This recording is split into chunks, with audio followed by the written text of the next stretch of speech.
Lena Park thought invisibility would keep her safe in a house built on blood and secrets, until the moment she spilled sugar across crime lord Victor Moreau's desk and looked up into eyes that had sentenced men to death. In that heartbeat, everything changed. The maid who scrubbed floors became the woman he couldn't ignore, the vulnerability he couldn't resist, and the obsession he refused to deny. When her past came back to destroy her with lies, Victor didn't just protect her. He claimed her in front of the entire city, turning a servant into his most dangerous asset. This is the story of a girl who learned that sometimes the monster under the bed is the only one who sees you, and sometimes being seen is more terrifying than staying hidden. If you're ready to dive into Lena and Victor's dangerous, consuming love story, hit that like button and drop a comment telling me what city you're watching from. I want to see how far this story travels. The Moreau estate didn't sleep, even when it should have. At 3 in the morning, Lena Park moved through the darkened hallways like a ghost, which was exactly what she'd trained herself to be. Invisible, silent, forgettable. In a house where men carried guns under tailored jackets and conversations stopped the moment she entered a room, being nothing was survival. Her cleaning cart's wheels had been oiled twice that week to eliminate any squeak. Her steps landed on the Persian rugs, never the hardwood between them. She'd learned which floorboards creaked, which doors stuck, which rooms to avoid after midnight when Victor Moreau conducted business that left the air thick with cigar smoke and unspoken threats. She'd worked in the estate for 8 months and had spoken directly to Victor exactly 3 times. Once when she was hired, once when she'd found his watch in the library and returned it to his assistant, once when he'd asked her name and she'd stammered it out so quietly he'd had to lean closer to hear. Each interaction had lasted less than 30 seconds.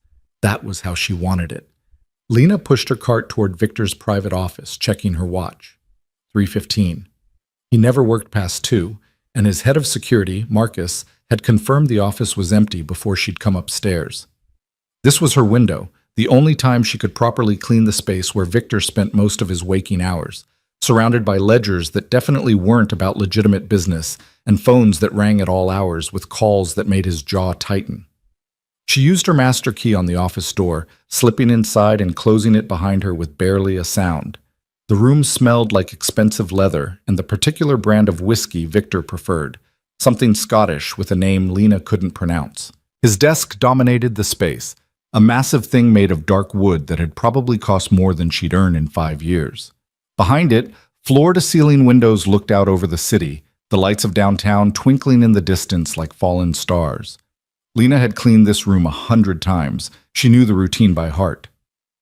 Dust the bookshelves first, careful not to disturb the perfectly aligned spines. Empty the trash. Vacuum.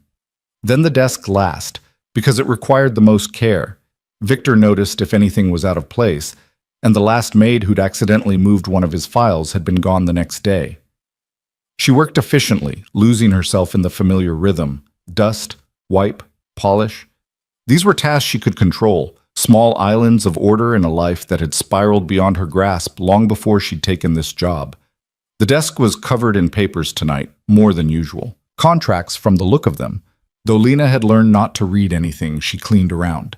She carefully lifted each stack, dusting beneath them before setting them back exactly as she'd found them. That's when she noticed the sugar bowl.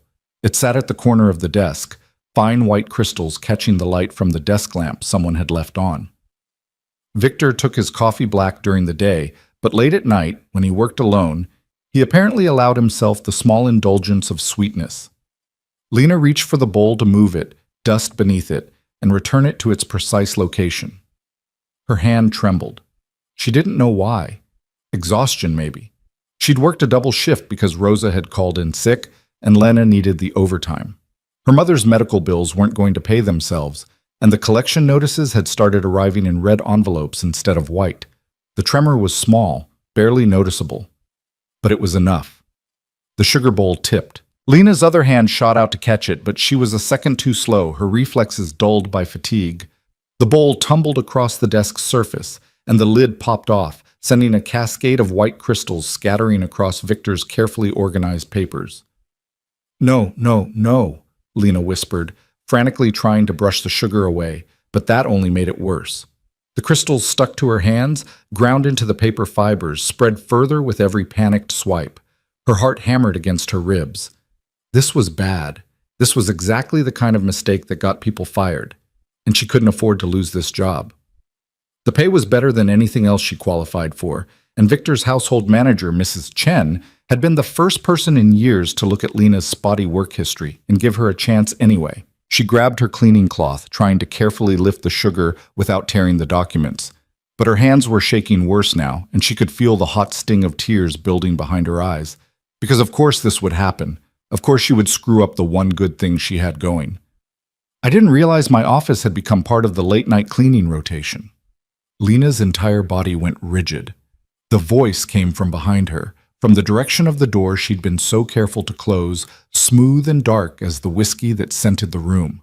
She turned slowly, the way you might turn to face a predator, some primal part of her brain screaming that sudden movements meant danger. Victor Moreau stood in the doorway, jacket discarded, sleeves rolled up to reveal forearms that looked like they'd been carved from marble. He wasn't a tall man, maybe 5'10", but he carried himself like someone who'd never had to raise his voice to be heard. His dark hair was slightly disheveled, as though he'd been running his fingers through it, and his eyes, cold, calculating, the color of smoke before a storm, fixed on her with an intensity that made her forget how to breathe. "I'm sorry," Lena stammered, the words tumbling out too fast, too desperate. "I didn't know you were still here. Marcus said the office was empty. I was just cleaning and I knocked over the sugar, and I'm so sorry. I'll fix it. I'll replace the papers if any are damaged. I'll—" "Stop." The single word cut through her spiral like a knife. Lena's mouth snapped shut. She stood there, cloth still clutched in her shaking hands, waiting for the hammer to fall. Victor moved into the room, closing the door behind him with a soft click that sounded unnaturally loud in the silence. He walked toward the desk, toward her, with the unhurried gait of someone who knew that everything in his domain moved at his pace, not theirs. He stopped on the opposite side of the desk, looking down at the scattered sugar coating his documents. Lena wanted to disappear, to sink through the floor and cease existing. She'd worked so hard to be invisible, to be nothing worth noticing, and now here she was, the complete focus of a man who could end her employment with a word, who could make her disappear in other, more permanent ways if he chose. "What's your name?" he asked, still looking at the desk. "Lena," she whispered. "Lena Park. You asked me once before, but I know you have a lot of staff, so you probably don't—" "I remember." His eyes lifted to hers, and she felt the impact of that gaze like a physical thing. "You've been here 8 months. You work more than anyone else on staff. You volunteer for the overnight shifts. Mrs. Chen speaks highly of your work ethic." He knew all of that. About her. The invisible maid. "I really am sorry about the mess," Lena tried again, gesturing helplessly at the sugar-coated papers. "I'll stay as long as it takes to clean everything properly. No overtime charge, and I'll be more careful, I promise." Victor reached out and picked up one of the sugar-covered documents, studying it with an expression she couldn't read. "Do you know what this is?" Lena shook her head quickly. "No, sir. I don't read anything I clean around. It's not my business." "But you can read." It wasn't quite a question. "Yes, sir. I have my GED." Something flickered across his face, too quick to interpret. He set the paper down and brushed sugar from his fingers with deliberate care. "Most of my staff are carefully vetted for discretion and loyalty. They understand that what happens in this house, what they see and hear, stays in this house." "I understand that too," Lena said quickly. "I've never talked about anything I've seen here, not to anyone." "I know." He walked around the desk, closing the distance between them until he was near enough that she could see the faint scar along his jawline, barely visible in the lamplight. "Mrs. Chen mentioned you needed this job quite badly. Medical expenses, I believe." Heat flooded Lena's face. She'd never discussed her mother's illness with anyone except Mrs. Chen, and that had only been to explain why she needed the overnight shifts. The thought of her personal struggles being reported to Victor made her feel exposed in a way that had nothing to do with the physical space between them. "My mother has been sick," she said, fighting to keep her voice steady. "But it doesn't affect my work. I've never missed a shift, and I won't let tonight's mistake happen again." "You're terrified right now," Victor observed, tilting his head slightly as he studied her. Your hands are shaking. You can barely look at me. And yet you're trying to negotiate for your job instead of just apologizing and hoping I don't fire you. Because apologies without action were worthless. Lena had learned that the hard way, in a relationship that had taught her the difference between pretty words and actual change. I need this job, she said simply, and I'm good at it. One mistake in 8 months is a better record than most people can claim. The corner of his mouth twitched. It might have been amusement. You're not wrong. He reached past her, and Lena forced herself not to flinch, not to step back even though every instinct screamed at her to put distance between herself and this man who radiated danger like heat from a fire. His hand closed around the sugar bowl's lid, which had rolled near the edge of the desk. I don't actually need the sugar, Victor said, fitting the lid back onto the bowl. It was a gift from someone trying to buy favor. I leave it out because it annoys my business partners when I don't use it. He set the bowl aside, then began gathering the sugar-covered papers. These contracts needed to be revised anyway. You've given me an excuse to start over. Lena stared at him, unable to process what was happening. You're not firing me? No. He stacked the papers neatly, sugar and all, and set them in what she'd learned was his discard pile. I'm reassigning you. The relief that had started to build crumbled. Reassigning me where? The East Wing has been closed for renovations. They're finishing up this week, and the space will need a thorough cleaning before I can use it again. His eyes found hers again, and there was something in them now, something that made her skin prickle with awareness. I want you to handle it personally. Mrs. Chen will adjust your schedule. It took Lena a moment to understand what he was really saying. The East Wing was Victor's private quarters, the rooms where he slept, where he spent what little personal time he had away from business. Staff weren't allowed there without explicit permission, and even then, only senior members of the household were trusted with that level of access. I don't understand, she said slowly. Why me? Because you've been here 8 months and haven't tried to steal from me, sell information about me, or seduce your way into my bed. He said it matter-of-factly, as though those were common occurrences. Maybe they were. You do your job, you keep your head down, and you don't ask questions. That kind of discretion is valuable. Lena should have felt flattered. This was clearly a promotion, a sign of trust. But something about the way Victor was looking at her made her feel like she'd just been moved from one cage to a smaller, more gilded one. Thank you, she made herself say, because what else could she say? I won't let you down. I know you won't. He moved past her toward the door, and she thought the conversation was over, that she could go back to her cart and her cleaning and try to understand what had just happened. But he paused with his hand on the doorknob, looking back at her. Lena. Her name in his voice sounded different than it had in anyone else's. Deliberate, claimed. Yes, sir? You're not invisible, he said quietly. You never were. Then he was gone, leaving her alone in his office with scattered sugar and the feeling that the life she'd been so carefully building on the foundation of being nobody had just shifted beneath her feet. The next week passed in a blur of activity that felt both routine and completely foreign. Lena finished her regular assignments during the day, then spent her evenings in the East Wing, transforming construction chaos into the kind of pristine order that Victor apparently expected. The rooms were stunning, all dark wood and leather, modern, but with classical touches that spoke to old money and older power. A bedroom with a bed large enough to sleep 4, a bathroom with a shower that had more settings than Lena's childhood home had had rooms, a private study lined with books in multiple languages, some of which she recognized, most of which she didn't. She worked alone, which was both a relief and unsettling.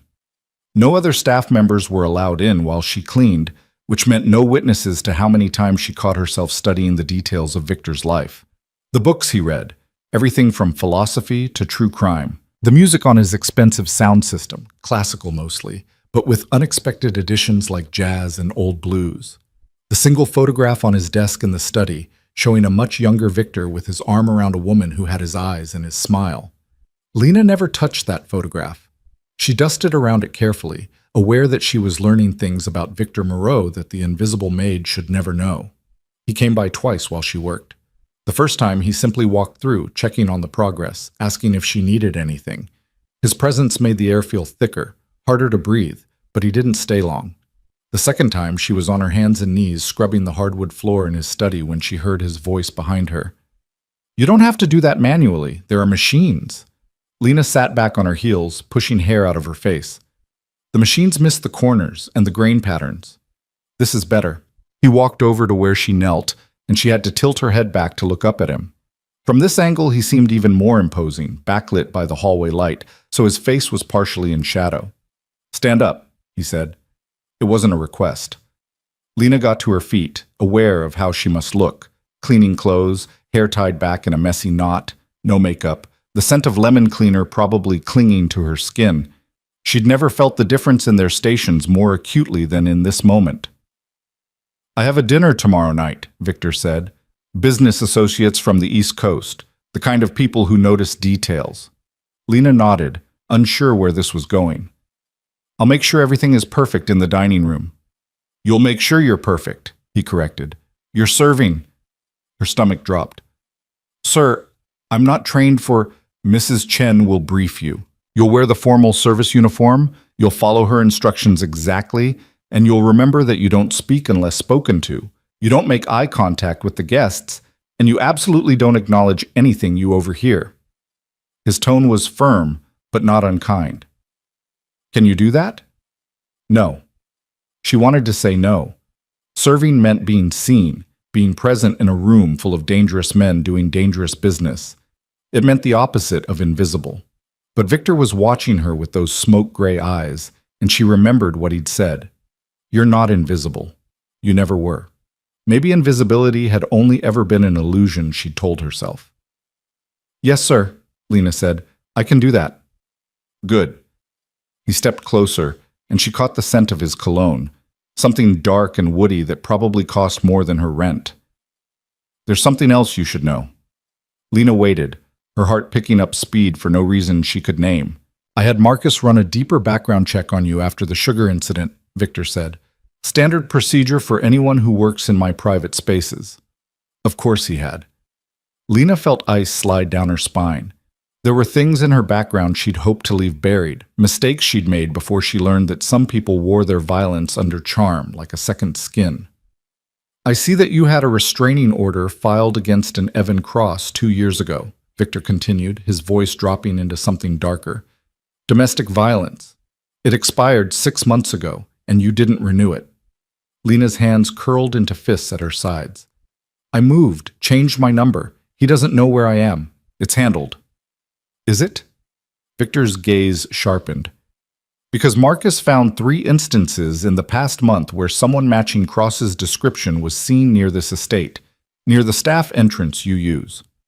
The ice in her spine spread to her limbs. "That's not possible. Evan doesn't know I work here. I've been careful." "People who want to find someone usually can, if they're motivated enough."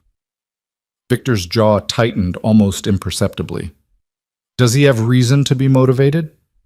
The question hung in the air between them, heavy with implications Lena didn't want to examine. "We were together for 2 years," she said finally, choosing her words with care. "He didn't like it when I left. He made threats, so I got the restraining order, but it's been quiet since it expired. No contact, no problems. Until now, potentially." Victor pulled out his phone, tapped something, and turned the screen toward her.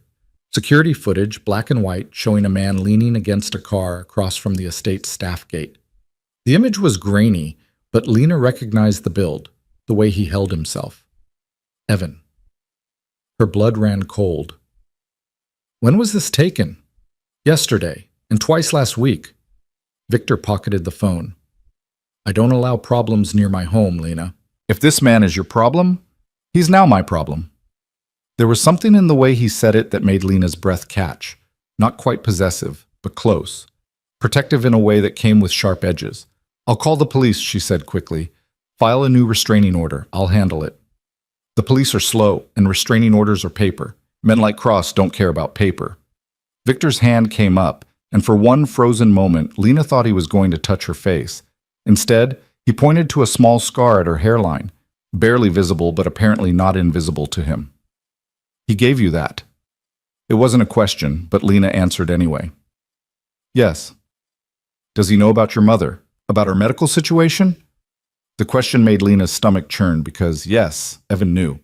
He'd been there when her mother first got sick, had used it as leverage to keep Lena compliant, to make her believe she couldn't leave because she couldn't afford the medical bills on her own. "He knows," she whispered. Victor nodded slowly, something calculating moving behind his eyes. "Then he has leverage, and men with leverage don't walk away quietly." He stepped back, giving her space she hadn't realized she needed. "Tomorrow night at dinner, you'll serve. You'll be visible. And if Cross is watching, he'll see you in my home, under my roof, part of my household." Understanding dawned slowly, then all at once. "You want to send him a message." "I want to send everyone a message," Victor corrected. "That what's mine is protected." Lena's mouth went dry. "I'm not. You work for me. You're under my protection, whether you realized it or not." His expression softened almost imperceptibly. "I don't tolerate threats to my people, Lena. It's bad for business and worse for morale." She should have argued, should have insisted she could handle Evan herself, that she didn't need a crime lord fighting her battles. But the truth was, she was terrified. Evan had nearly broken her once, and the thought of him coming back, of him finding her when she'd finally started to piece herself together. "Thank you," she said, the words barely audible. Victor studied her for a long moment, and Lena had the unsettling feeling he could see right through her, past the careful walls she'd built, into the fear and exhaustion she tried so hard to hide. "Finish the study," he said finally. "Then go home and get some rest. Tomorrow is going to be a long night." He left her there, kneeling in the lamplight, with the scent of his cologne still lingering in the air, and the terrible dawning realization that invisibility wasn't protection. Being seen by the right person, though, that might be. The formal service uniform was black and tailored in a way that made Lena feel like she was wearing someone else's skin. Mrs. Chen had shown her how to carry the serving trays, how to pour wine without letting the bottle's label face down, how to move through a room without drawing attention while still being immediately available if someone needed something. "The key is to anticipate," Mrs. Chen had explained during the afternoon briefing. "Watch Mr. Moreau. When his glass is half empty, you refill it. When he shifts in his seat, you check if he needs anything. You become an extension of his needs without him having to ask." It sounded exhausting. It also sounded intimate in a way that made Lena's skin prickle with awareness. Now, standing in the kitchen with 4 other serving staff while the guests arrived, Lena tried to calm her racing heart. Through the door, she could hear voices, laughter, the kind of jovial sounds that came from men who'd made their fortunes in ways they'd never discuss openly. "First time serving one of the boss's dinners?" asked Marco, one of the other servers, a young guy who'd been with the household for 3 years. Lena nodded, not trusting her voice. "Don't sweat it. Just stay quiet, keep the glasses full, and don't stare at anyone too long. These guys are paranoid as hell." Marco grinned. "And whatever you do, don't drop anything. Last server who did that got reassigned to the groundskeeping crew." "Marco, enough scaring the new girl," Mrs. Chen snapped, sweeping into the kitchen with a clipboard. "Lena, you're on Mr. Moreau's side of the table. 3 guests to his right, you'll be responsible for them as well. Standard beverage service, cleared plates between courses, and if anyone asks you a direct question, you defer to Mr. Moreau before answering." Lena swallowed hard. "Yes, ma'am." "You'll do fine," Mrs. Chen said, her stern expression softening slightly. "He requested you specifically. He doesn't do that unless he trusts someone." The thought of Victor trusting her should have been reassuring. Instead, it felt like weight settling onto her shoulders, heavy and inescapable. The dinner bell chimed, a soft melodic sound that meant service was starting. Mrs. Chen made a sharp gesture, and the staff filed out of the kitchen in practiced formation. The dining room had been transformed. Crystal chandeliers cast warm light over a table set with china that probably cost more than Lena's car. Flowers spilled from centerpieces, their scent mixing with cigar smoke and expensive cologne. And at the head of the table, Victor sat in a high-backed chair that might as well have been a throne, looking completely at ease among men who radiated barely contained violence. Lena moved to her position behind and to the left of Victor's chair, hands clasped in front of her, eyes down. From here, she could see the 3 guests she'd be serving. All men, all middle-aged, all wearing suits that screamed money and the kind of confidence that came from never having to answer to anyone. "Gentlemen," Victor said, his voice carrying easily over the conversation. "Thank you for making the trip. I know your time is valuable." "When Victor Moreau calls, smart people show up," replied one of the guests, a barrel-chested man with silver hair and a Brooklyn accent. "Besides, the food is always worth it." Laughter rippled around the table. Lena used the moment to step forward with the wine, filling Victor's glass first with the precise amount Mrs. Chen had drilled into her. She felt his attention shift to her for just a second, acknowledgement without words, then back to his guests. "Before we talk business," Victor continued, "I want to address something that's been circulating in certain circles." The room's energy shifted, laughter died. Men straightened in their chairs. "There's been talk," Victor said, swirling the wine in his glass, "about instability in my organization, about vulnerabilities, about whether I've lost my edge." Silence. Lena carefully moved to the next guest, pouring his wine with hands that wanted to shake but didn't dare. "I want to make something clear," Victor continued, and now his voice had gone cold, the warmth from moments before stripped away completely. "My organization has never been stronger. My operations have never been more profitable. And anyone who mistakes my recent discretion for weakness is going to learn a very painful lesson about the difference between the two." One of the guests, a thin man with wire-rimmed glasses and a face like a weasel, leaned forward. "We heard you've been distracted, Victor. Personal matters taking precedence over business." "Personal matters," Victor repeated slowly. "You'll have to be more specific, David." David's smile was sharp and knowing. "Just rumors. You know how this business is? Someone sees you leaving the office early, someone else sees you taking calls from unknown numbers, and suddenly there's speculation about whether Victor Moreau has found himself a weakness." Lena's hand trembled as she poured the third guest's wine. She felt the weight of Victor's attention shift back to her, brief but intense, and understood with sudden clarity that this dinner wasn't just about business. It was about her, about Evan, about sending the message Victor had promised. "I appreciate your concern," Victor said, and there was something dangerous in his tone now, something that made the temperature in the room drop several degrees. "But I assure you, I have no weaknesses. What I have are investments, assets, things and people I've chosen to protect because they serve my interests." He paused, and Lena knew, felt it in her bones, that he was going to do it, going to pull her out of invisibility completely. "Lena," Victor said. Her name echoed in the sudden quiet. Every eye in the room swiveled toward her. "Yes, sir?"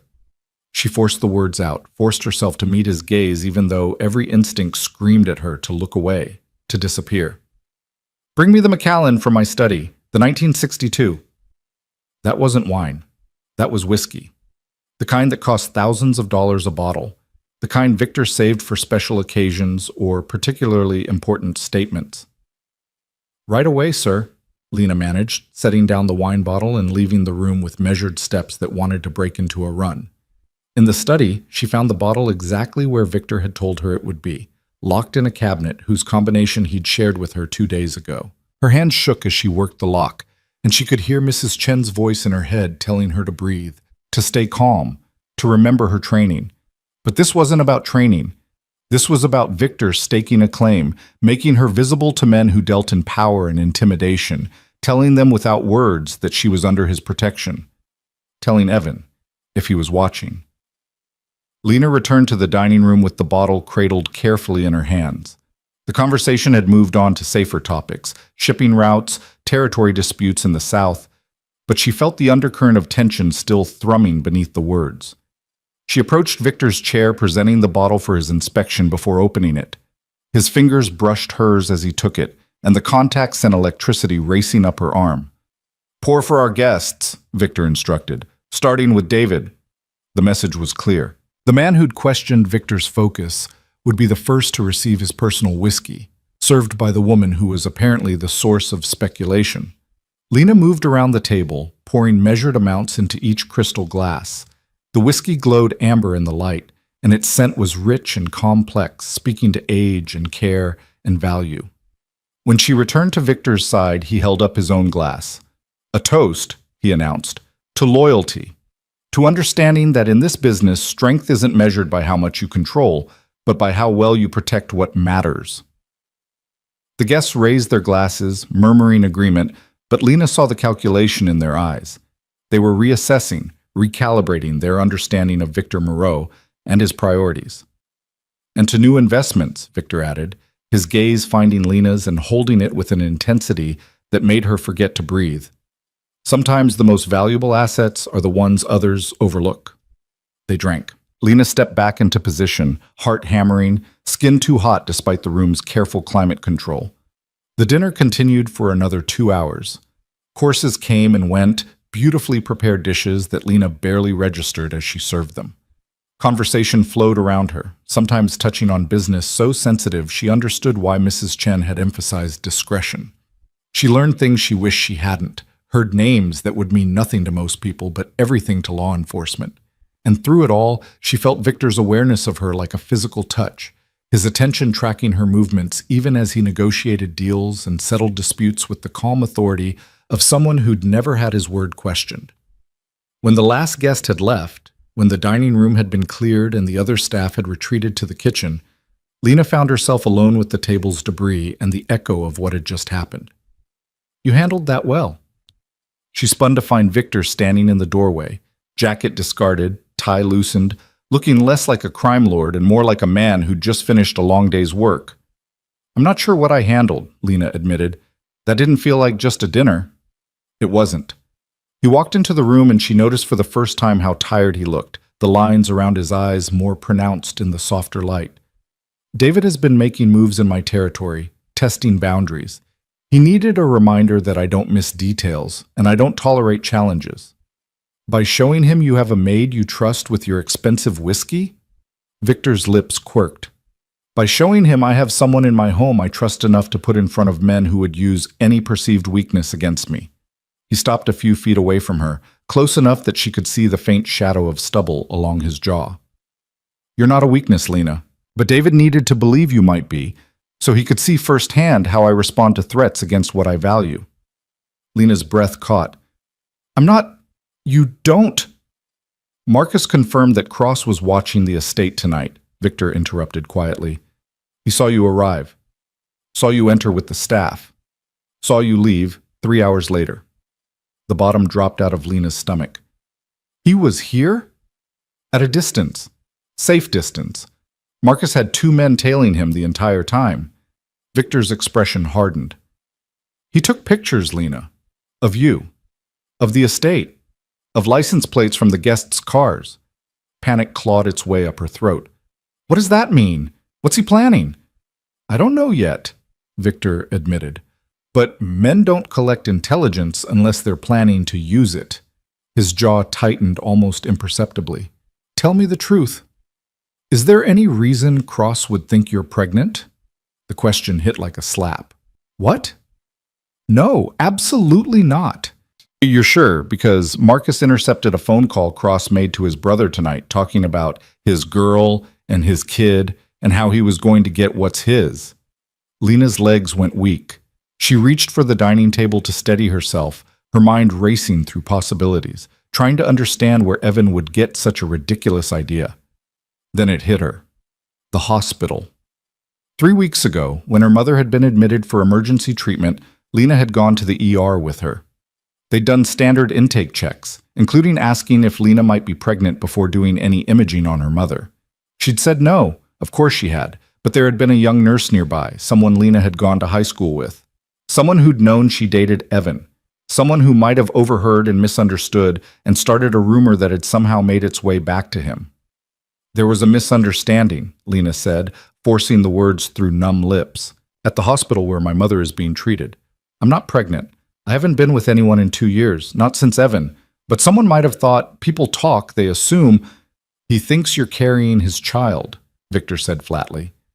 "And he thinks you're working for me, living under my roof, which means he probably thinks I'm the reason you left him." "That's insane. He's insane." But Lena could see the terrible logic of it from Evan's twisted perspective. He'd always been possessive, always believed that Lena belonged to him, that her leaving was a betrayal rather than survival. The idea that she might be pregnant with his child and working for another man would push every one of his buttons. Insane men are the most dangerous kind, Victor said. They can't be reasoned with or bought off. They operate on emotion rather than logic. Lena wrapped her arms around herself, suddenly cold despite the room's warmth. I'll quit. I'll move. I'll go somewhere he can't find me. Us running is what he expects. It's what he wants. You isolated, alone, vulnerable. Victor moved closer, and Lena found herself looking up into eyes that had gone from calculating to something fiercer, more personal. I have a better idea. What? You stay. Not just as staff, but as someone under my direct protection. You move into the East Wing, into the guest suite. You're seen with me, at my side, in a way that makes it clear to Cross and everyone else that touching you means going through me. Lena's heart hammered against her ribs. You want to use me as bait. I want to protect you, Victor corrected, and there was heat in his voice now, something that made her skin prickle with awareness. And yes, I want to draw Cross out so I can deal with him permanently, but those two goals aren't mutually exclusive. You're talking about killing him. Lena should have been horrified. Part of her was. But another part, the part that still woke up gasping from nightmares about Evan's hands around her throat, felt something uncomfortably close to relief. I'm talking about neutralizing a threat, Victor said.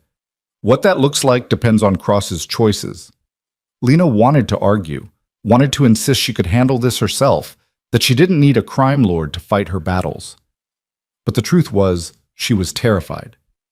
Evan had nearly destroyed her once, and she'd barely escaped with her life and her sanity intact. If I do this, she said slowly, if I stay and let you protect me, what do you get out of it? Something flickered in Victor's expression. Surprise, maybe, that she'd ask. Peace of mind, he said after a moment, knowing that someone I've chosen to trust isn't going to disappear or get hurt because I couldn't be bothered to act. You barely know me. I know enough. His hand came up, and this time he did touch her, fingers gentle, as they tilted her chin up so she had to meet his eyes. I know you work harder than anyone else on my staff because you're trying to save your mother. I know you got out of an abusive relationship instead of staying because it was easier. I know you've been invisible by choice, not circumstance, because being seen felt dangerous. His thumb brushed her jaw and Lena's breath stuttered. I know that when you spilled sugar on my desk, your first instinct was to negotiate instead of just apologizing. That tells me you're stronger than you think you are. And I protect strong things, Lena. They're more valuable in the long run. She should step back, should put professional distance between herself and this man who could destroy lives with a phone call. But she was so tired of being afraid, of running, of trying to be small enough that the world wouldn't notice her. Okay, she whispered. I'll stay. Victor's expression shifted into something that might have been satisfaction or might have been something darker, more possessive. Then we start tomorrow. You'll move into the East Wing. You'll accompany me to public events as my companion. We'll make sure Cross gets the message loud and clear that you're no longer available. Your companion, Lena repeated, tasting the word. It wasn't quite girlfriend, wasn't quite employee. Existed in some nebulous space between that felt dangerous and thrilling in equal measure. Unless you'd prefer a different title, Victor said, and there was dark amusement in his voice now. Lena thought about it, about what she was agreeing to, what it would mean, how it would change everything. Companion works, she said finally. Victor's smile was sharp and satisfied. Then go home. Pack what you need. Tomorrow, your old life ends, and something new begins. He stepped back, giving her space, but Lena could still feel the ghost of his touch on her skin, warm and claiming.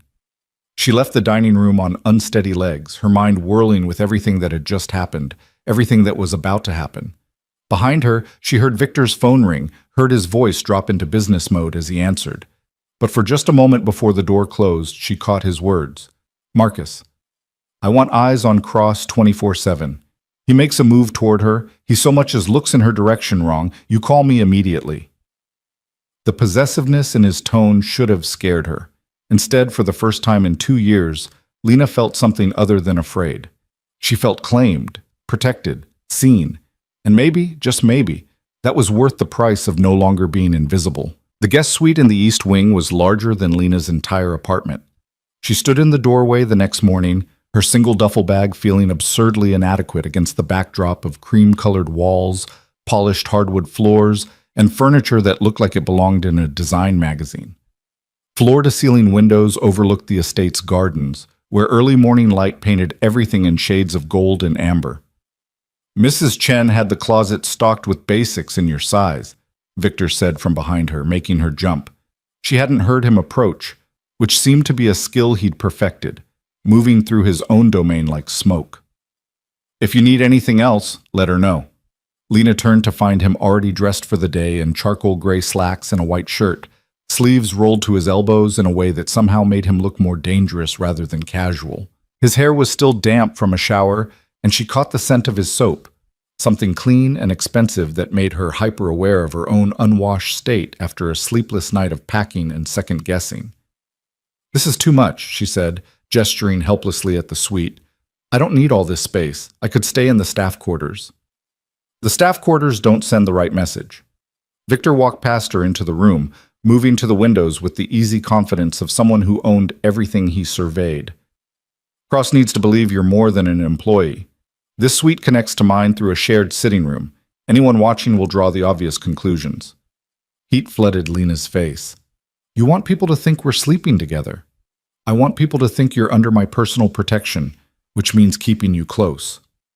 He turned to face her, and his expression was unreadable in the morning light. "What they assume beyond that is their problem, not ours." Lena set her duffel bag on the oversized bed, buying herself a moment to process. 24 hours ago, she'd been invisible. Now she was being installed in a crime lord's private wing, about to play the role of his companion to draw out her abusive ex-boyfriend. "I have conditions," she heard herself say. Victor's eyebrow arched. "Do you?" "If I'm going to do this, if I'm going to let you put me on display like some kind of statement piece, then I need to know the rules." Lena forced herself to meet his gaze, to channel the small kernel of strength that had allowed her to leave Evan in the first place. "What exactly do you expect from me?" Something that might have been approval flickered across Victor's face. "Smart question. I expect you to accompany me to public events, dinners, gallery openings, charity functions, places where I need to be seen and where Cross is likely to hear about it. I expect you to let me introduce you as someone important to me, and I expect you to trust that I won't let anything happen to you." "That's it? Just show up and look pretty?" "You've never been just pretty, Lena. You're interesting, which is far more valuable." Victor moved closer, and she forced herself not to step back. "I expect you to be yourself, the woman who negotiated for her job instead of begging, the one who works overnight shifts to save her mother. That's who I want beside me." The sincerity in his voice caught her off guard. "Why?" "You could have anyone, someone with connections, someone who actually belongs in your world." "I have plenty of people with connections. What I don't have is someone who looks at me and sees a person instead of an opportunity or a threat." His jaw tightened almost imperceptibly. "You spilled sugar on my desk and apologized for the mess, not for inconveniencing someone powerful. Do you have any idea how rare that is?" Lena didn't know what to say to that. The Victor Moreau the world saw was untouchable, dangerous, someone who commanded respect through fear and force. But standing here in the morning light, admitting he valued being treated like a human being, he seemed almost vulnerable. "I have conditions too," Victor said, breaking the moment. "You don't leave the estate without security. You don't meet with anyone from your past without clearing it through Marcus first. And if Cross contacts you directly, you tell me immediately. No trying to handle it yourself." "You mean no trying to protect you from the mess I brought to your door?" "I mean no getting yourself killed because you think you're not worth protecting." His voice had gone hard, and Lena felt the force of his will like a physical thing. "Your life has value, Lena. Start acting like it." The words hit something deep inside her, some wounded place that Evan had carved out with 2 years of telling her she was worthless, that no one else would want her, that she should be grateful he bothered with her at all. "Okay," she whispered. "I'll follow your rules." "Good." Victor checked his watch, and the moment of intimacy shattered as he shifted back into business mode. "I have meetings until 3. Mrs. Chen will take you shopping for appropriate clothing. Tonight, we're attending a charity gala at the Rothschild Hotel. Black tie, high profile, exactly the kind of event that will get attention. Lena's stomach nodded. I've never been to anything like that.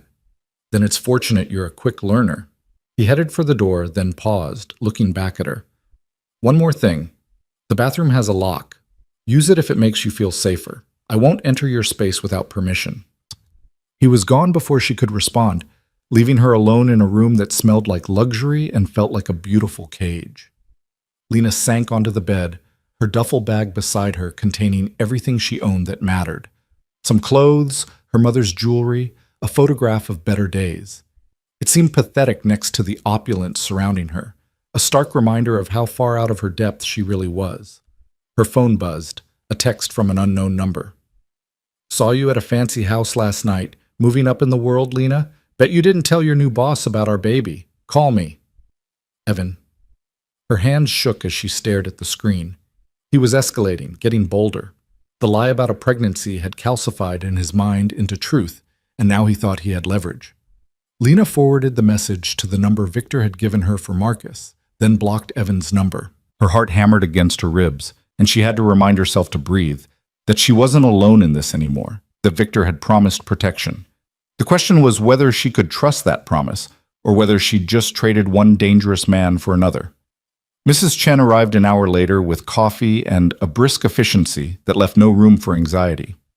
We have 4 hours to make you gala ready, she announced, setting the coffee on the nightstand. That's not nearly enough time, but we'll manage.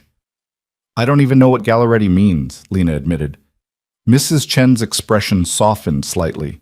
It means hair, makeup, dress, shoes, and the confidence to wear them. The first 4 I can arrange, the last one you'll have to find yourself. The next few hours passed in a blur of boutiques where nothing had price tags, salons where they shampooed her hair 3 times, and the kind of professional grooming Lena had only seen in movies. Mrs. Chen orchestrated everything with the precision of a general, overriding Lena's protests about cost with a sharp Mr. Moreau's account that ended all discussion. By the time they returned to the estate, Lena barely recognized herself in the mirror.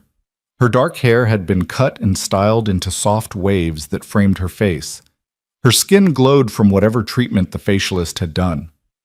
And the dress hanging in her closet, a deep emerald silk that Mrs. Chen promised would photograph beautifully, looked like it cost more than Lena made in 6 months. You look terrified, Mrs. Chen observed as she helped Lena into the dress that evening. I am terrified. Lena watched her reflection transform as Mrs. Chen zipped the back, the silk clinging to curves she usually hid under baggy work clothes. I don't belong at a charity gala. I'm going to say something stupid or use the wrong fork, or you're going to stay close to Mr. Moreau, smile when appropriate, and let him handle the talking. Appropriate, and let him. Mrs. Chen met Lena's eyes in the mirror. He didn't choose you because you know which fork to use. He chose you because you're strong enough to stand beside him without disappearing. I'm a maid who spilled sugar on his desk. You're a woman who survived something that would have broken most people, who works herself to exhaustion for someone she loves, and who had the courage to leave when staying would have been easier. Mrs. Chen's expression turned almost fierce. Don't let anyone make you feel small, Lena, especially not yourself. Before Lena could respond, there was a knock at the door connecting her suite to Victor's. Her heart jumped into her throat. Come in, she managed. The door opened and Victor stepped through, adjusting his cufflinks with the distracted air of someone performing a routine task. Then he looked up, saw her, and went completely still. Lena watched something flicker across his face. Surprise, appreciation, something darker that made her skin flush hot. His gaze traveled from her face down the emerald silk and back up again, slow enough that she felt it like a touch. You clean up well, he said finally, his voice rougher than usual. Mrs. Chen deserves the credit. Lena smoothed her hands over the dress, suddenly self-conscious. Is this appropriate? It's perfect. Victor crossed the room, and Lena caught the scent of his cologne, that dark, woody smell that was becoming dangerously familiar. He reached into his jacket and pulled out a small box. This will complete the look. Lena opened it to find a necklace that made her breath catch, a simple platinum chain with an emerald pendant that matched her dress exactly, surrounded by small diamonds that caught the light like captured stars. "I can't wear this," she said immediately. "If I lose it, if something happens, then I'll buy another one." Victor took the necklace from the box, moving behind her. "May I?" Lena nodded, not trusting her voice. She felt his fingers brush the nape of her neck as he fastened the clasp, warm against her skin, and had to suppress a shiver that had nothing to do with cold. "There's something you should know about tonight," Victor said, his hands lingering on her shoulders. "Cross has been making calls, trying to find out who you are to me, whether the rumors are true." Lena met his eyes in the mirror. "What rumors?" "That I've taken a mistress, that I'm distracted, that I've gone soft." His expression hardened. "Let them talk. It serves our purpose. But it also means Cross might try something public, might try to embarrass me or claim you in front of witnesses. What do I do if he shows up? You stay calm, you stay close to me, and you let me handle it." Victor's hands tightened slightly on her shoulders. "I won't let him touch you, Lena. That's a promise." She wanted to believe him. Wanted to trust that a man who dealt in violence and intimidation for a living could actually keep her safe from the more personal kind of danger Evan represented. "Why are you really doing this?" she asked quietly. "You could just have Marcus deal with Evan quietly. Why the public performance?" Victor was silent for a long moment, and when he finally spoke, his voice was low enough that Mrs. Chen, who'd discreetly left the room, wouldn't have heard. "Because men like Cross thrive in shadows. They corner women in private, make threats no one else hears, gaslight their victims into thinking they're crazy or overreacting. I'm dragging him into the light, where everyone can see exactly what kind of man he is. And if that puts me in more danger, then I'll handle that too." He turned her to face him, and the intensity in his eyes stole her breath. "I don't make promises I can't keep, Lena. You're safe with me. Believe that if you believe nothing else." Lena searched his face, looking for deception, for the manipulation she'd learned to recognize in Evan's expressions. But all she saw was certainty, fierce and unyielding. "Okay," she said. "I believe you."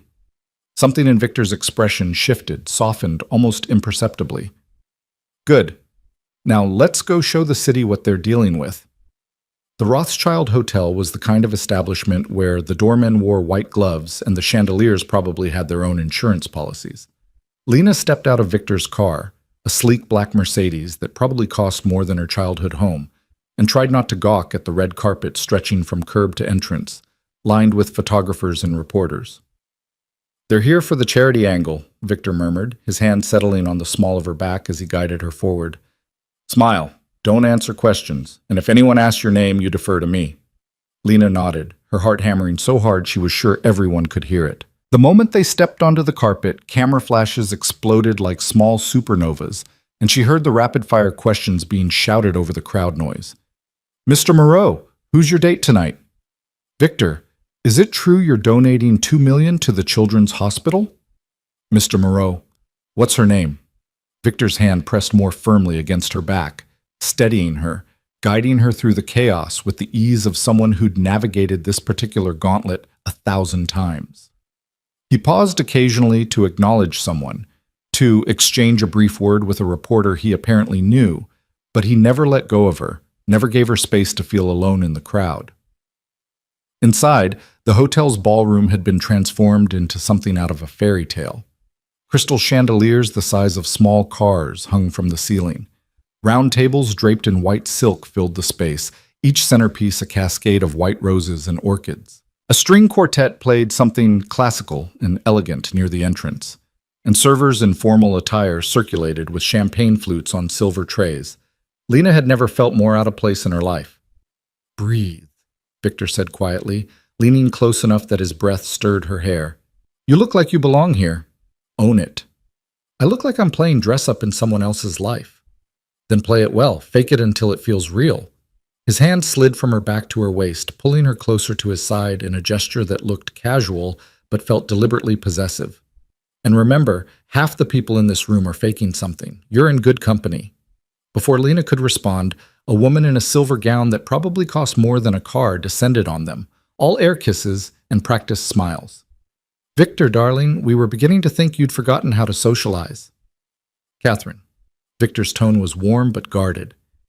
You know I only attend events worth my time. Your galas always qualify. Catherine's gaze shifted to Lena, sharp and assessing despite the friendly smile.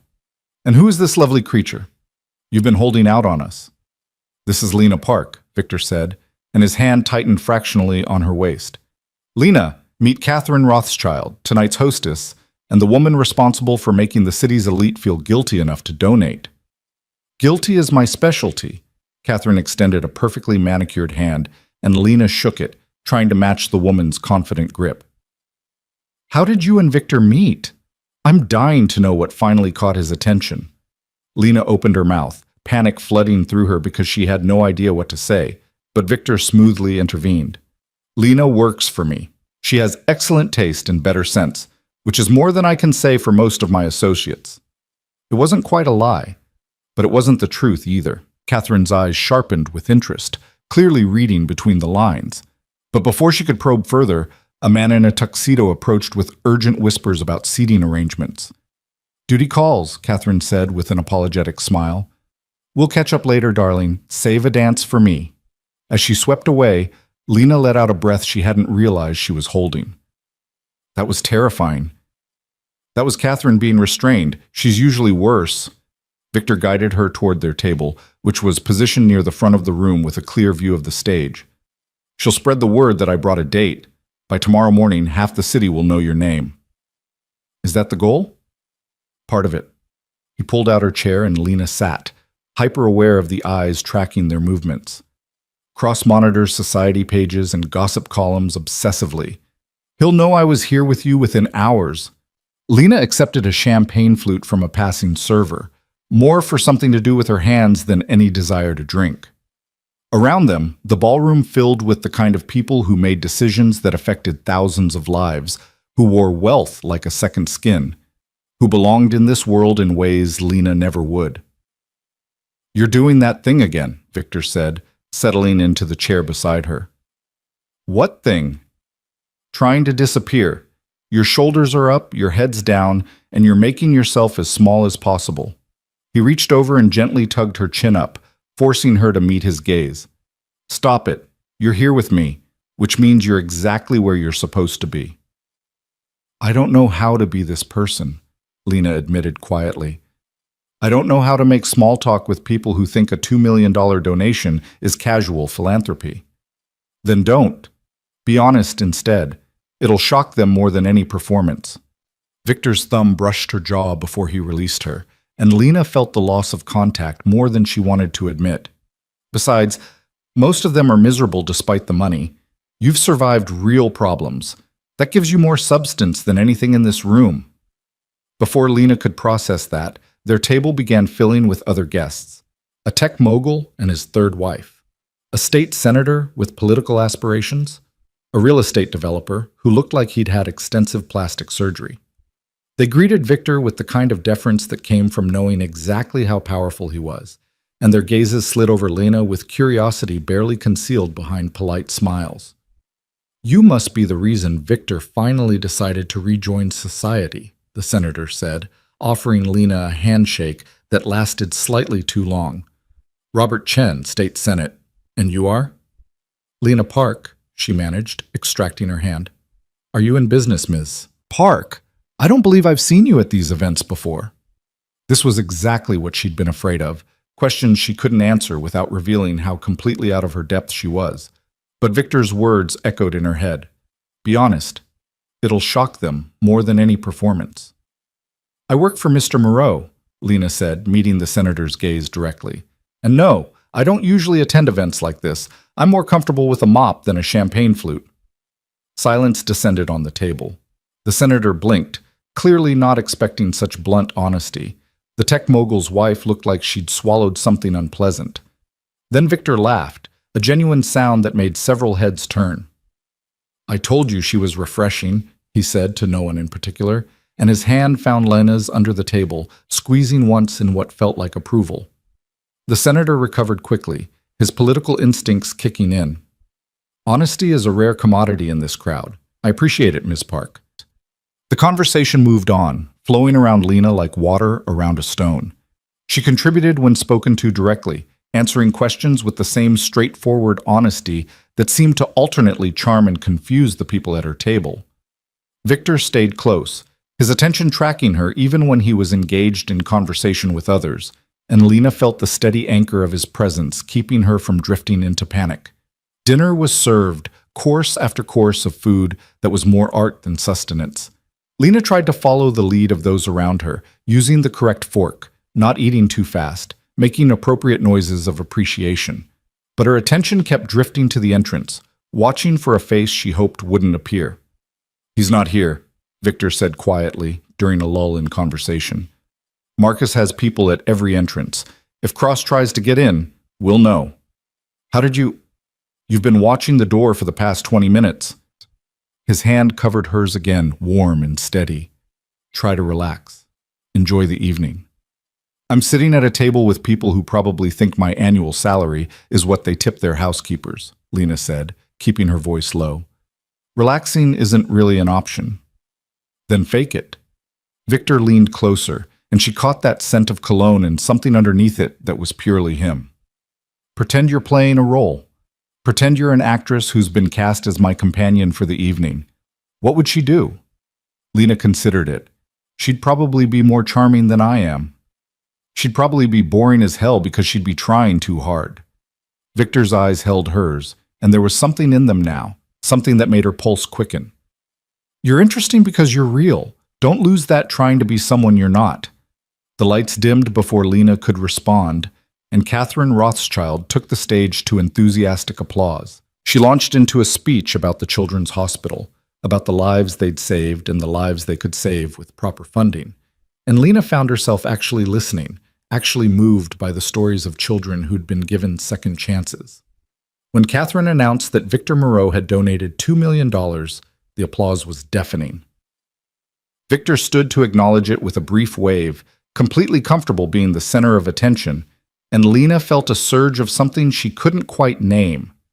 Pride, maybe, that this dangerous man used his power for something good. Or maybe just appreciation that there were layers to him she was only beginning to understand. The speeches ended and music filled the ballroom as people began moving toward the dance floor. Lena watched couples glide across the polished floor with practiced grace and felt her anxiety spike again. "I don't know how to dance," she blurted out as Victor stood and extended his hand. "I do. Follow my lead." There was no room for argument in his tone, and Lena found herself taking his hand, letting him guide her onto the floor despite every instinct screaming that she was going to embarrass them both. But the moment Victor's arm wrapped around her waist, the moment his hand engulfed hers, something shifted. He moved with the same confidence he brought to everything else, and Lena discovered that following him was easier than she'd expected. He guided her through a simple waltz, keeping the steps basic, and Lena focused on his chest, on the steady rhythm of his breathing, letting everything else fade away. "See," Victor said after a moment, "you're not falling. Only because you're holding me up. That's what I'm here for." His hand pressed more firmly against her back, pulling her infinitesimally closer. "This isn't so terrible, is it?" Lena risked looking up at him and found him watching her with an expression she couldn't quite read. "It's not terrible," she admitted. "It's just a lot. You're handling it better than you think." They turned and Lena caught sight of their reflection in one of the ballroom's mirrored walls. They looked good together, she realized with some surprise. The emerald dress complemented his dark suit, and the way they moved together looked natural, practiced, like they'd been doing this for years. "People are staring," she murmured. "Let them. They're trying to figure out who you are and why I brought you." Victor's voice dropped lower, for her ears only. "Let them wonder. Mystery is more interesting than answers." The song ended, but before they could leave the floor, another began, something slower, more intimate. Victor didn't release her, and Lena didn't pull away. They swayed together, and Lena felt the strangest sense of being exactly where she was supposed to be, even though this world of wealth and power and barely concealed danger was as foreign to her as the moon. "Victor!" The shout cut through the music like a knife. Lena felt Victor tense against her, his entire body shifting from relaxed to alert in a heartbeat. She turned to see a man pushing through the crowd, security guards trailing behind him trying to stop his progress.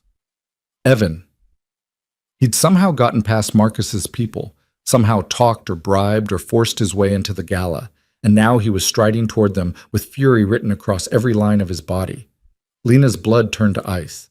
She couldn't move, couldn't breathe, frozen in place as her worst nightmare materialized in the middle of a fairy tale ballroom.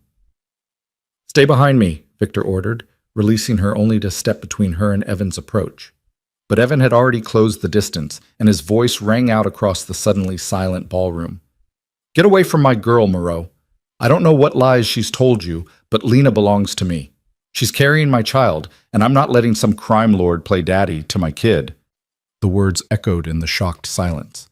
Camera phones appeared, pointed at them, capturing every second. Lena felt the weight of hundreds of eyes, heard the rustle of whispers spreading like wildfire.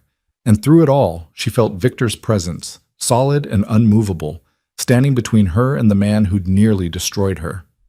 "You've made a mistake," Victor said, his voice deadly calm.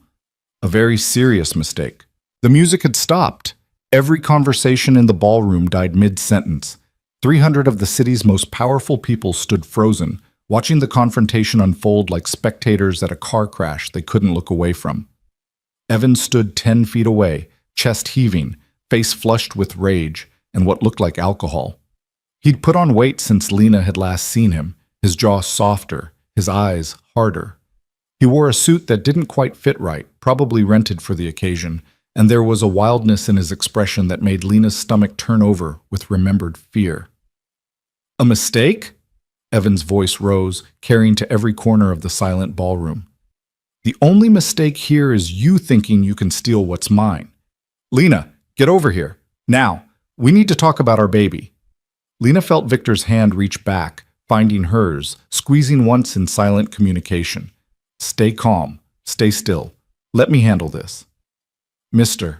Cross, I presume," Victor said, and his voice had dropped into something cold and precise, each word edged with danger. "I've heard a great deal about you, none of it impressive." "I don't give a damn what you've heard."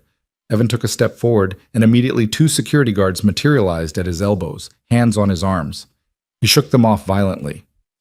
"Lena and I have history, real history, not whatever arrangement you've bought her into."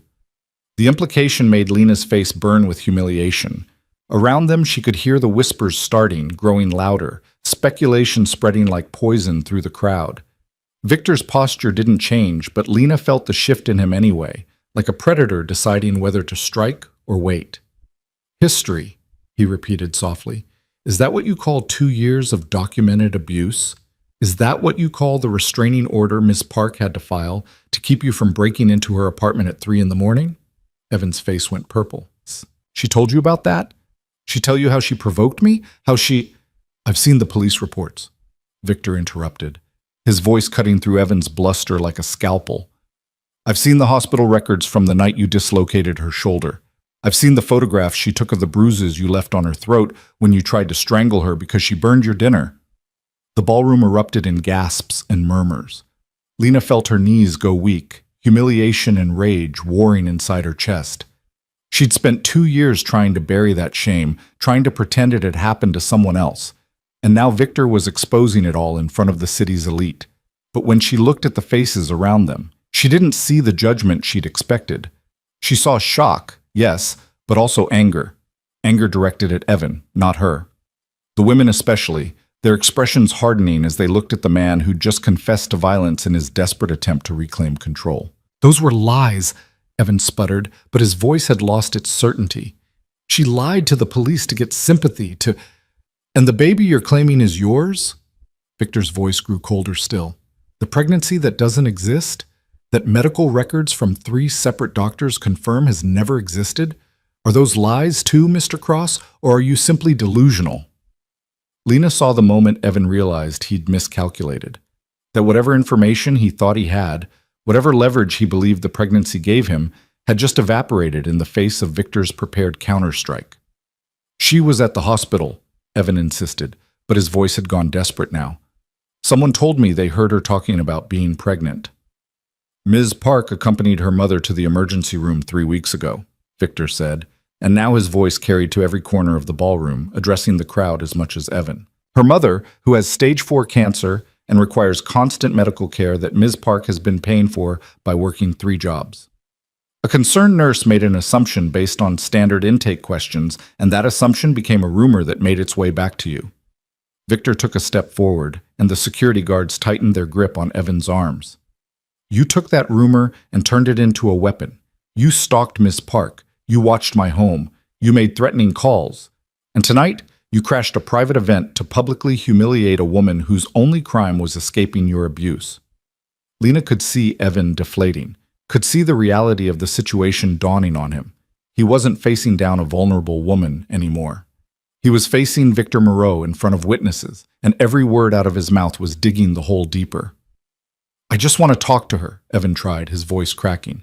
Just let me talk to Lena, 5 minutes. That's all I need to explain. No. The single word came from Lena herself, and she was as surprised as anyone to hear it. She stepped out from behind Victor, her hand still in his, but her voice her own. No, Evan. You don't get 5 minutes. You don't get 5 seconds. You don't get anything from me ever again. Evan's eyes found hers, and for a moment she saw the man she'd once thought she loved, before the jealousy, before the control, before the violence. Lena, please. I made mistakes, I know that. But we can fix this. We can go back to how things were. I don't want to go back. Lena's voice was steady now, stronger than she'd expected. I don't want the man who told me I was worthless. I don't want the man who made me afraid to speak, to breathe, to exist. That's not love, Evan. It never was. He's using you, Evan said desperately, gesturing at Victor. Can't you see that? You're just another possession to him, another thing to own. You think you're better off with a criminal than with me? I think I'm better off with someone who sees me as a person, Lena said quietly. Someone who asks instead of demands. Someone who's never once raised a hand to me.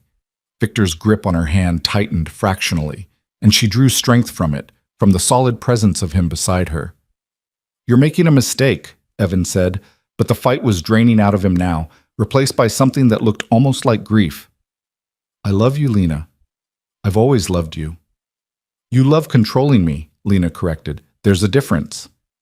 Catherine Rothschild chose that moment to materialize at Victor's other side, her expression carved from ice. Mr. Cross, you're trespassing at a private event. I'm going to have to ask you to leave before I call the police. The police are already here, Victor said, and Lena turned to see 2 uniformed officers entering the ballroom, followed by Marcus. I took the liberty of calling them when my security informed me you'd forced your way past the door.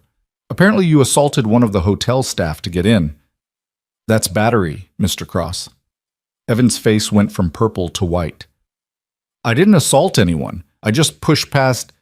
You shoved a 62-year-old doorman hard enough to knock him down, Marcus said, stepping forward with his phone out. I have the security footage right here, along with footage of you stalking Ms. Park, photographing Mr. Moreau's estate, and making threatening phone calls. The police officers moved to either side of Evan, and one of them cleared his throat. Evan Cross, we're placing you under arrest for assault, stalking, and criminal trespass. You have the right to remain silent. Lena watched as they cuffed Evan, as they read him his rights while the ballroom full of society's elite looked on in stunned silence. She waited to feel triumph, or relief, or satisfaction. Instead, she just felt tired. Tired of being afraid, tired of looking over her shoulder, tired of giving Evan space in her head he hadn't earned. As the police led him toward the exit, Evan looked back at her one last time. This isn't over, Lena. You'll see. You'll come back. You always come back. But Lena didn't respond. She just watched him disappear through the ballroom doors, out of her life with the finality of a door slamming shut. The moment he was gone, the ballroom erupted. Conversation exploded from every corner, voices rising and falling in speculation and gossip. Camera phones that had been recording the entire confrontation were now probably uploading to social media, spreading the story across the internet at the speed of light. Catherine stepped forward, clapping her hands sharply. Ladies and gentlemen, I apologize for the disruption. If we could all return to our tables, the auction portion of our evening is about to begin. She was giving them an out, Lena realized. A chance to pretend the last 10 minutes hadn't happened, to slide back into the comfortable fiction of the charity gala. But Victor had other ideas. He raised his voice just enough to carry across the murmuring crowd. Before we continue, I'd like to say something. The room went quiet again, all eyes on him. Lena felt her pulse spike, wondering what he was going to do, what he was going to say. What you just witnessed was a man attempting to reclaim control over a woman who had the courage to leave him, Victor said, his voice clear and unwavering. A man who believed that lies and intimidation and public humiliation were acceptable tools to get what he wanted. I want to be very clear about my position on this. He turned to look at Lena, and the expression in his eyes made her breath catch. Ms. Park is under my personal protection. Anyone who threatens her, who attempts to harm her, who so much as looks at her wrong, will answer to me. That's not a warning. That's a promise. The weight of those words settled over the ballroom like snow. Lena felt every eye on her, felt the shift in how the room perceived her, not as Victor's temporary companion or his plaything, but as someone he'd just publicly claimed in a way that left no room for misinterpretation. Now, Victor said, turning back to the crowd with a slight smile, let's get back to separating wealthy people from their money for a good cause. Catherine, I believe you mentioned an auction. The tension broke. Laughter rippled through the room, tentative at first, then more genuine. People began moving back to their tables, conversations resuming, the extraordinary moment sliding into the realm of gossip they'd dine out on for weeks. But Lena couldn't move. She stood frozen in the middle of the dance floor, the emerald dress that had felt like armor, now feeling like tissue paper, too thin to protect her from the enormity of what had just happened. Victor's hand touched her elbow gently. Lena, we should sit down. She looked up at him, and everything she'd been holding back threatened to overwhelm her. You told them everything, the hospital records, the police reports, I told them the truth, Victor said quietly. And I made sure everyone in this room knows that you're not a victim to be pitied, but a survivor to be respected. His jaw tightened. If I overstepped, if I exposed more than you wanted, you destroyed him, Lena interrupted, and her voice cracked on the words. In front of everyone, you just destroyed him. Yes. No apology, no justification, just acknowledgement. Lena felt something break open inside her chest, something that had been locked tight for 2 years. Thank you. Victor's expression softened almost imperceptibly. Come on, let's get you sitting down before you fall down. He guided her back to their table, where the other guests were suddenly very interested in their champagne flutes, pointedly not staring even though Lena could feel their curiosity like a physical weight. Victor pulled out her chair, and she sank into it gratefully, her legs shaking with delayed reaction. A server appeared immediately with water, which Victor accepted and pressed into Lena's hands. Drink, slowly. She obeyed, the cool water helping to ground her, to pull her back from the edge of whatever breakdown had been threatening. Around them, the auction began, Catherine's voice bright and persuasive as she cajoled bidders into spending absurd amounts on donated items and experiences. I need to leave, Lena said quietly.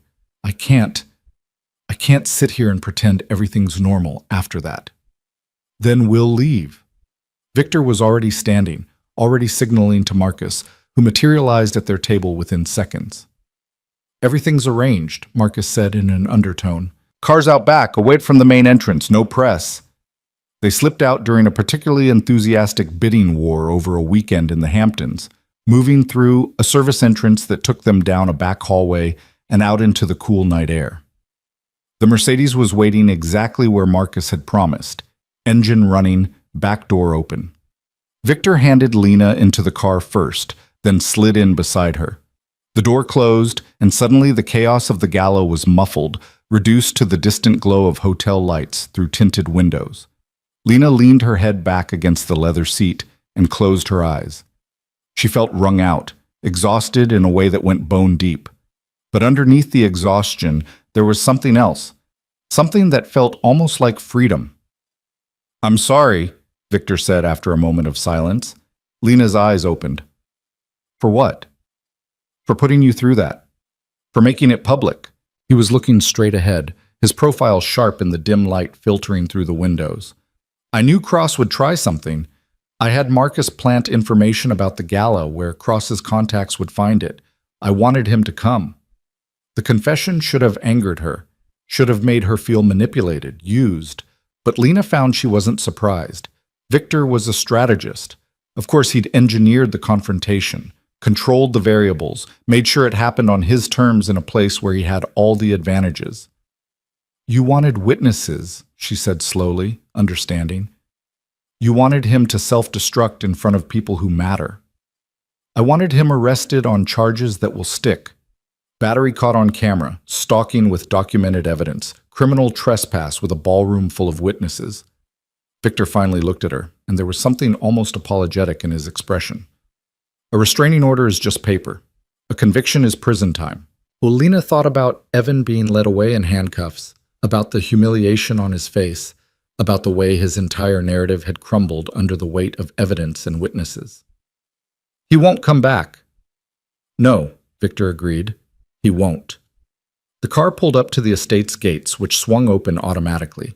Lena watched the familiar grounds appear in the headlights and felt the strangest sense of coming home, even though she'd only lived here for a day. What happens now? She asked as the car stopped in front of the main entrance. Now you decide, Victor said. Cross is out of your life. You don't need my protection anymore. You can go back to your apartment, go back to your normal life if you want. The offer hung in the air between them. Lena studied his face, looking for some hint of what he wanted her to choose, but his expression was carefully neutral. What if I don't want to go back? The words came out before she'd fully thought them through, but once spoken, she realized they were true. What if normal doesn't feel normal anymore? Something flickered in Victor's eyes. Then you stay, but not because you're afraid or because you need protection. You stay because you choose to. Lena considered it. Considered the life she'd been building on invisible foundations, the constant exhaustion, the 3 jobs, the empty apartment that had never felt like home. Considered what staying would mean, living in Victor's world, being part of something larger and more dangerous than she'd ever imagined. Considered the man beside her, who'd seen her at her lowest and hadn't looked away, who'd given her the tools to face her demons and then stood beside her while she did it. I choose to stay, she said quietly. Victor's hand found hers in the darkness of the car, his fingers threading through hers with deliberate care. Then welcome home, Lena Park. The days that followed the gala passed in a strange blur of normalcy and surreality. Evan's arrest made the local news, local man arrested at charity gala after confrontation with crime figure. But the coverage focused more on Victor's public defense of Lena than on the sordid details of her past. Someone had leaked the security footage of Evan shoving the doorman, and that became the story's visual anchor, overshadowing everything else. Lena's mother called from the hospital, having heard about the incident from a gossiping nurse. The conversation had been difficult, painful in the way only conversations with mothers who loved you but didn't understand you could be. You're living with that man? Lena, he's dangerous. Everyone knows what he does. He's been kind to me, Mom. He's helping with your medical bills. I don't want his dirty money paying for my treatment. It's too late for that. The bills are paid. You can focus on getting better. The silence on the other end had been heavy with disapproval and grudging acceptance in equal measure. Mrs. Chen had quietly shifted Lena's official role from household staff to personal assistant, which came with a salary increase that made Lena's eyes water and benefits that included full medical coverage for both her and her mother. When Lena had tried to protest, Mrs. Chen had simply said, "Mr. Moreau takes care of his people. Learn to accept it gracefully." Learning to accept it was harder than it sounded. Lena had spent her entire adult life scraping by, and the sudden absence of financial stress felt almost disorienting. She caught herself checking her bank account obsessively, half expecting the money to disappear, to discover it had all been a dream. But it was real. All of it was real. Victor kept his distance in a way that was both respectful and frustrating. He was away most days handling business. Lena didn't ask about returning in the evenings for dinners they sometimes shared in the formal dining room, sometimes took in the sitting room that connected their suites.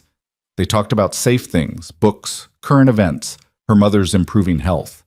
They didn't talk about the gala or Evan, or the fact that Lena was living in his home, playing a role that had shifted from necessity to something neither of them seemed ready to define. A week after the gala, Lena was in the estate's library, a two-story room lined with more books than she'd ever seen outside an actual library, when Victor found her curled up in a leather chair reading a first edition of something she definitely shouldn't be touching without gloves. "I've been looking for you," he said from the doorway. Lena looked up, carefully marking her place. "Sorry. Mrs. Chen said I could use the library whenever I wanted." "You can. This is your home. You don't need permission." He moved into the room, hands in his pockets, looking less formal than usual in dark jeans and a gray sweater. "I have news about Cross." Lena's stomach tightened. "What kind of news?" "He took a plea deal, 5 years for assault and stalking, with a permanent restraining order after his release." Victor settled into the chair across from hers, his long legs extending into the space between them. His lawyer tried to argue mitigating circumstances, but the video evidence was too damning. 5 years. Lena tried to process what that meant, how it felt. "That's really over then. He's really gone." "Really gone," Victor confirmed. "You're safe, Lena. Completely safe." The words should have brought relief. Instead, they brought a strange sort of grief, not for Evan, but for the years she'd lost to fear, for the version of herself that had believed she deserved his treatment. "Hey," Victor's voice had softened. "Talk to me. What's going on in that head of yours?" Lena set the book aside carefully. "I was just thinking about who I was when I was with him, how small I made myself, how I let him convince me that I was lucky he put up with me." "You survived him. That's not small. That's steel." "I ran away and hid. That's not steel." "You rebuilt your life from nothing. You took care of your mother when you could barely take care of yourself. You worked 3 jobs and still found the energy to be kind to people who were invisible to everyone else." Victor leaned forward, elbows on his knees, holding her gaze. "That's the definition of steel, Lena. Just because you didn't fight back doesn't mean you weren't fighting." Lena felt her throat tighten with emotion she didn't quite know how to process. "Why do you care? Really?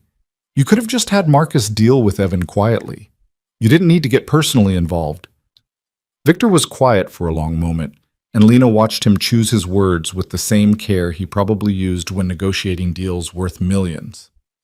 "Do you know what I do, Lena? What my business actually is?" "I know enough not to ask questions. I control distribution networks, legitimate ones and less legitimate ones. I facilitate transactions that people in power want to happen but can't be seen supporting." He said it matter-of-factly, like discussing the weather. "I've built an empire on understanding leverage, on knowing what people want and what they're willing to pay to get it." Lena waited, sensing there was more. "I'm good at reading people," Victor continued, "at seeing their weaknesses, their fears, the buttons I can push to make them do what I need. It's a useful skill in my line of work, but it also means I see the same manipulations when others use them." His jaw tightened. "Evan looked at you and saw someone he could control, someone he could diminish until you forgot you were ever anything more than what he told you to be. And it worked, for a while. But then you left. I was terrified." "You were smart. Terrified and smart enough to run anyway." Victor's expression turned fierce. "I see people choose to stay in situations that destroy them every day, Lena. I see them rationalize, make excuses, convince themselves it's not that bad. You didn't do that. You saw the truth, and you left, even though leaving was harder than staying. So you helped me because I impressed you?" "I helped you because you reminded me of someone." Victor stood abruptly, walking to the library windows that looked out over the gardens. "My mother. She was with my father for 15 years before she finally left. He was a good man in public, charming and successful.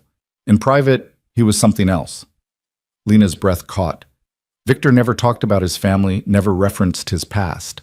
This felt like a door opening, showing her something vulnerable beneath the controlled exterior. "She left when I was 16, Victor continued, still looking out the window. "Took me and my sister and disappeared in the middle of the night. We lived in motels for 6 months while she worked waitressing jobs and saved up enough for an apartment. My father tried to find us, tried to drag us back. He had money, connections, lawyers. But she was smarter than he gave her credit for. She stayed gone. Where is she now? Florida, remarried to a high school teacher, happy. Victor's reflection smiled in the glass. She taught me that strength isn't always loud. Sometimes it's quiet.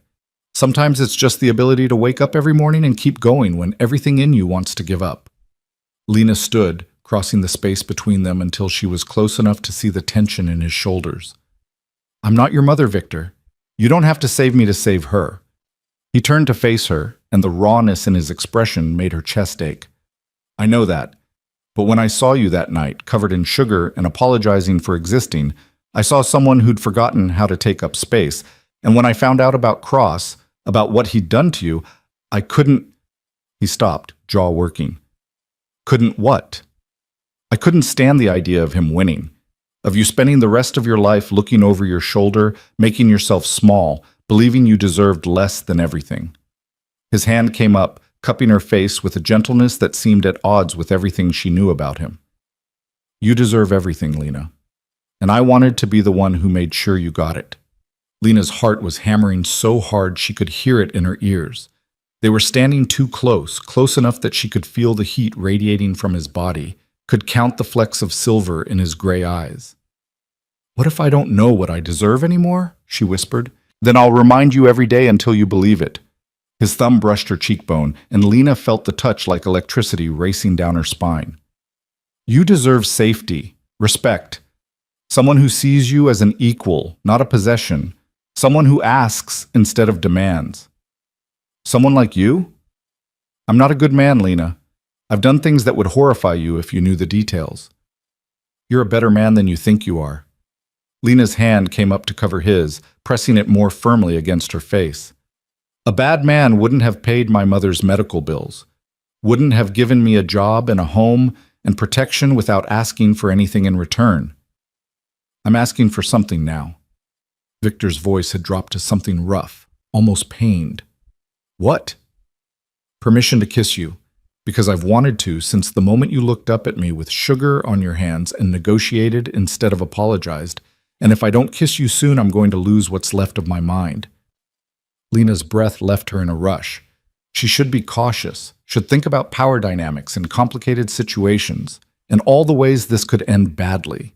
Should remember that she'd just gotten out of one relationship where the man held all the control. But Victor wasn't Evan.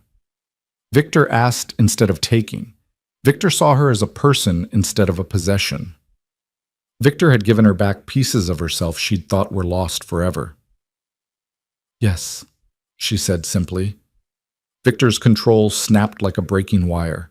His mouth found hers with a hunger that made her gasp, and Lena's hands fisted in his sweater, pulling him closer, kneading him closer. He kissed like he did everything else, with complete focus and devastating precision, his tongue sliding against hers in a way that made her knees weak. Lena had been kissed before, had been in a relationship for 2 years, but this was different. This was being consumed and consuming in return, was giving and taking in equal measure, was feeling seen and desired and valuable all at once. When Victor finally pulled back, they were both breathing hard, and Lena's lips felt swollen and sensitive. He rested his forehead against hers, his hands spanning her waist, holding her steady. I've been trying so hard to be honorable, he said roughly, to give you space, to not push, to let you heal, but you make it very difficult to be honorable, Lena Park. Maybe I don't want you to be honorable. The words came out breathless, bold, more honest than she'd intended. Victor's laugh was low and dark. Dangerous thing to say to a man who's wanted you since the first moment he saw you. You wanted me when I was covered in cleaning solution and holding a mop? I wanted you when you were invisible to everyone else, when you were trying so hard not to exist that you barely left a shadow. His thumb traced her lower lip, and Lena's breath hitched. I wanted to be the one who made you visible again, who reminded you that you were worth seeing. Lena felt something crack open inside her chest, some last wall of defense crumbling. I'm terrified, she admitted. Of me? Of this? Of wanting something good and having it turn bad? Of not recognizing the warning signs until it's too late? Victor's expression turned serious. I'm not Evan. I will never raise a hand to you. I will never make you feel small or worthless or less than extraordinary. And if I ever cross a line, if I ever make you uncomfortable or scared, you walk away. No apologies, no explanations needed. You just walk. And if I don't want to walk, if I want to stay and fight back and tell you when you're wrong, then you do that. His smile was crooked, almost boyish. I like it when you fight back. It's refreshing. Lena found herself smiling despite the fear still curled in her stomach. You're very strange, Victor Moreau. And you're very brave, Lena Park. He kissed her again, softer this time, sweeter, like a promise instead of a claim. Stay with me, not because you're afraid or because you need protection. Stay because you want to, because you see me and I see you, and that's worth exploring.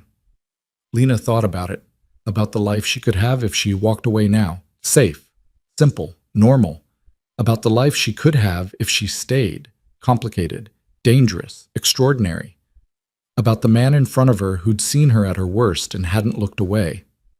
I want to stay, she said. Victor's smile was brilliant, transforming his face from dangerous to devastating. Then stay, and let me show you what it's like to be seen. He kissed her again, and Lena kissed back, pouring everything she couldn't say into the press of her mouth against his. Fear and hope and want and trust, all tangled together into something new, something that felt like the beginning of a story instead of the end of one. Outside the library windows, the sun was setting, painting the gardens in shades of gold and amber. Inside, Lena Park stopped being invisible and started being seen, started being wanted, started being everything she'd forgotten she could be. And in the arms of a man who'd built an empire on understanding value, she began to understand her own worth. The kiss in the library changed everything and nothing all at once. Lena woke the next morning in her own bed, in her own suite, with sunlight streaming through windows that overlooked gardens she was still getting used to calling home.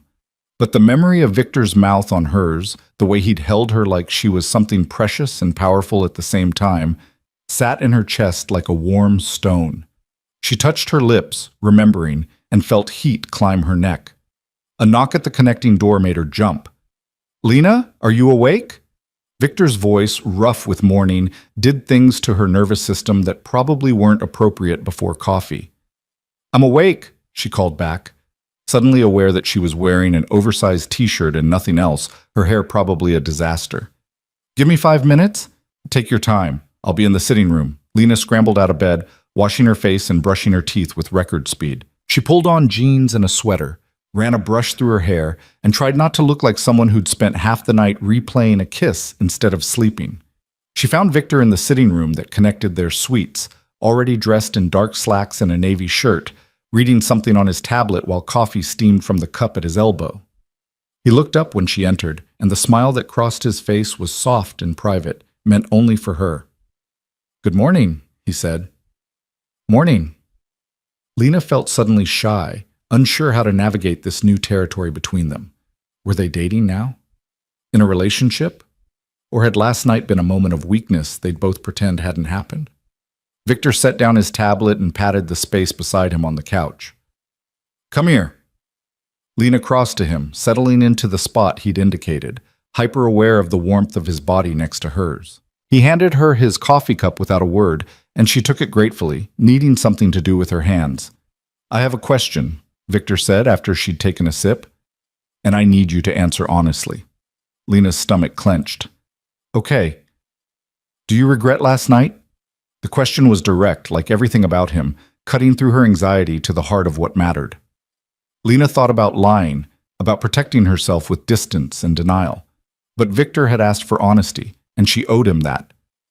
"No," she said quietly. "I don't regret it. I'm just not sure what it means. What we are now. What do you want us to be?" Lena handed back the coffee cup, buying herself a moment to think. "I don't know. I've never been good at this part. With Evan, we just sort of fell into being together, and then I couldn't get out. I don't know how healthy relationships work." "Then we'll figure it out together," Victor said simply. "Because I've never been particularly good at this either. I know business, I know strategy, I know how to read a room and close a deal. But this?" He gestured between them. This is new territory for me, too. The admission made something loosen in Lena's chest. You've never had a girlfriend. I've had companions, arrangements, mutually beneficial relationships that looked good in public and asked nothing of me in private. His jaw tightened slightly. I've never had someone I actually wanted to come home to, someone whose opinion mattered more than their appearance on my arm. Lena studied his face, looking for deception, but all she saw was raw honesty. So what are we doing here, Victor? I'd like to date you, he said. And there was something almost vulnerable in how he said it, like he was offering something he wasn't sure she'd accept. Properly. Not as my employee or my charge or someone I'm protecting from an ex, but as a woman I'm interested in getting to know better. A woman I'd like to see if I can build something real with. Lena's heart did something complicated in her chest. That sounds terrifying. It does, Victor agreed, but I think it might be worth it anyway. She thought about all the reasons this was a bad idea. The power imbalance, his dangerous business, the fact that she was still learning how to trust her own judgment after Evan. But she also thought about how Victor looked at her, how he listened when she talked, how he'd given her back her strength instead of taking it away. Okay, she said. Let's try. But I have conditions. Victor's eyebrow arched, and there was amusement in his expression now. You seem to have a lot of those. I'm serious. If we're going to do this, I need to know it's real. Not a power game, not charity, not you feeling sorry for me. I don't feel sorry for you, Lena. I'm in awe of you. There's a difference. The words made her breath catch, but she pushed forward. I need honesty, complete honesty. If something's bothering you, if you're losing interest, if this isn't working for you, I need you to tell me. I can't handle wondering, second-guessing, trying to read between lines. Done, Victor said immediately. What else? I need space to be my own person, to have my own money, my own interests, my own life that isn't just an extension of yours. You already have that. The job is real, Lena. The salary is what anyone with your skills and discretion would earn. You're not dependent on me. And I need to be able to walk away. The words came out harder than she'd intended. If this doesn't work, if we're not right for each other, I need to know I can leave without losing everything. My job, my home, my mother's medical care. I can't be trapped again. Victor's expression turned serious. Listen to me very carefully. Your mother's medical expenses are covered, contract signed, legally binding, whether you're with me or not. The job is yours as long as you want it, and if you decide you don't want it, I'll write you a recommendation that will get you hired anywhere. And the guest suite is yours for as long as you need it, relationship or no relationship. He leaned closer, holding her gaze. You're not trapped, Lena. You never will be. Not by me. Lena felt tears prick her eyes and blinked them back furiously. Why are you being so reasonable about this? Because I watched my mother stay with my father for years because she thought she couldn't afford to leave. Because I've seen what happens when love becomes a cage. His hand found hers, threading their fingers together. I want you to choose to be with me every single day. Not because you have to, but because you want to. And if there's ever a day you don't want to anymore, I want you to have the freedom to walk away. It was everything Lena had needed to hear, everything she hadn't known how to ask for. She squeezed his hand, feeling the solid strength of him, the steadiness she was beginning to rely on. So we're doing this, she said. Dating, like normal people. I'm not sure either of us qualifies as normal, Victor said dryly. But yes, we're doing this. He leaned in and kissed her, soft and sweet and promising, and Lena kissed back, letting herself fall into it, letting herself trust.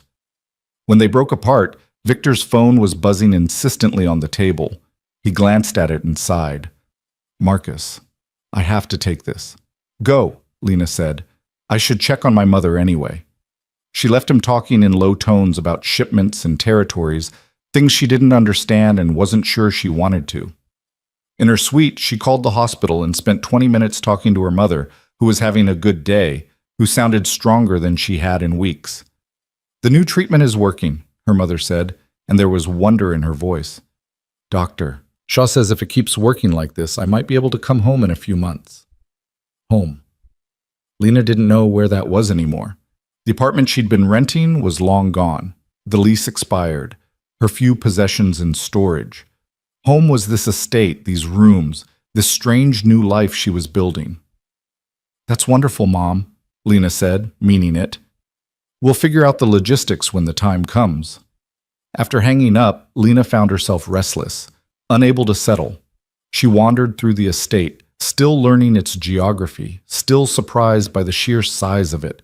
She found Mrs. Chen in the kitchen supervising the preparation of lunch, and the older woman took one look at Lena's face and shooed the other staff out. You have the look of someone who needs to talk, Mrs. Chen said, pulling out a chair at the kitchen's small table. Sit. Lena sat, grateful for the directness. Victor and we're trying to date, like a real relationship. About time, Mrs. Chen said calmly, pouring them both tea. He's been mooning over you for weeks. It was getting embarrassing. He has not been mooning. He rearranged his entire schedule so he could have dinner with you. He asked me what your favorite foods were. He personally selected that emerald necklace because he thought it would match your eyes. Mrs. Chen leveled her with a knowing look. Trust me, he's been mooning. Lena felt heat climb her cheeks.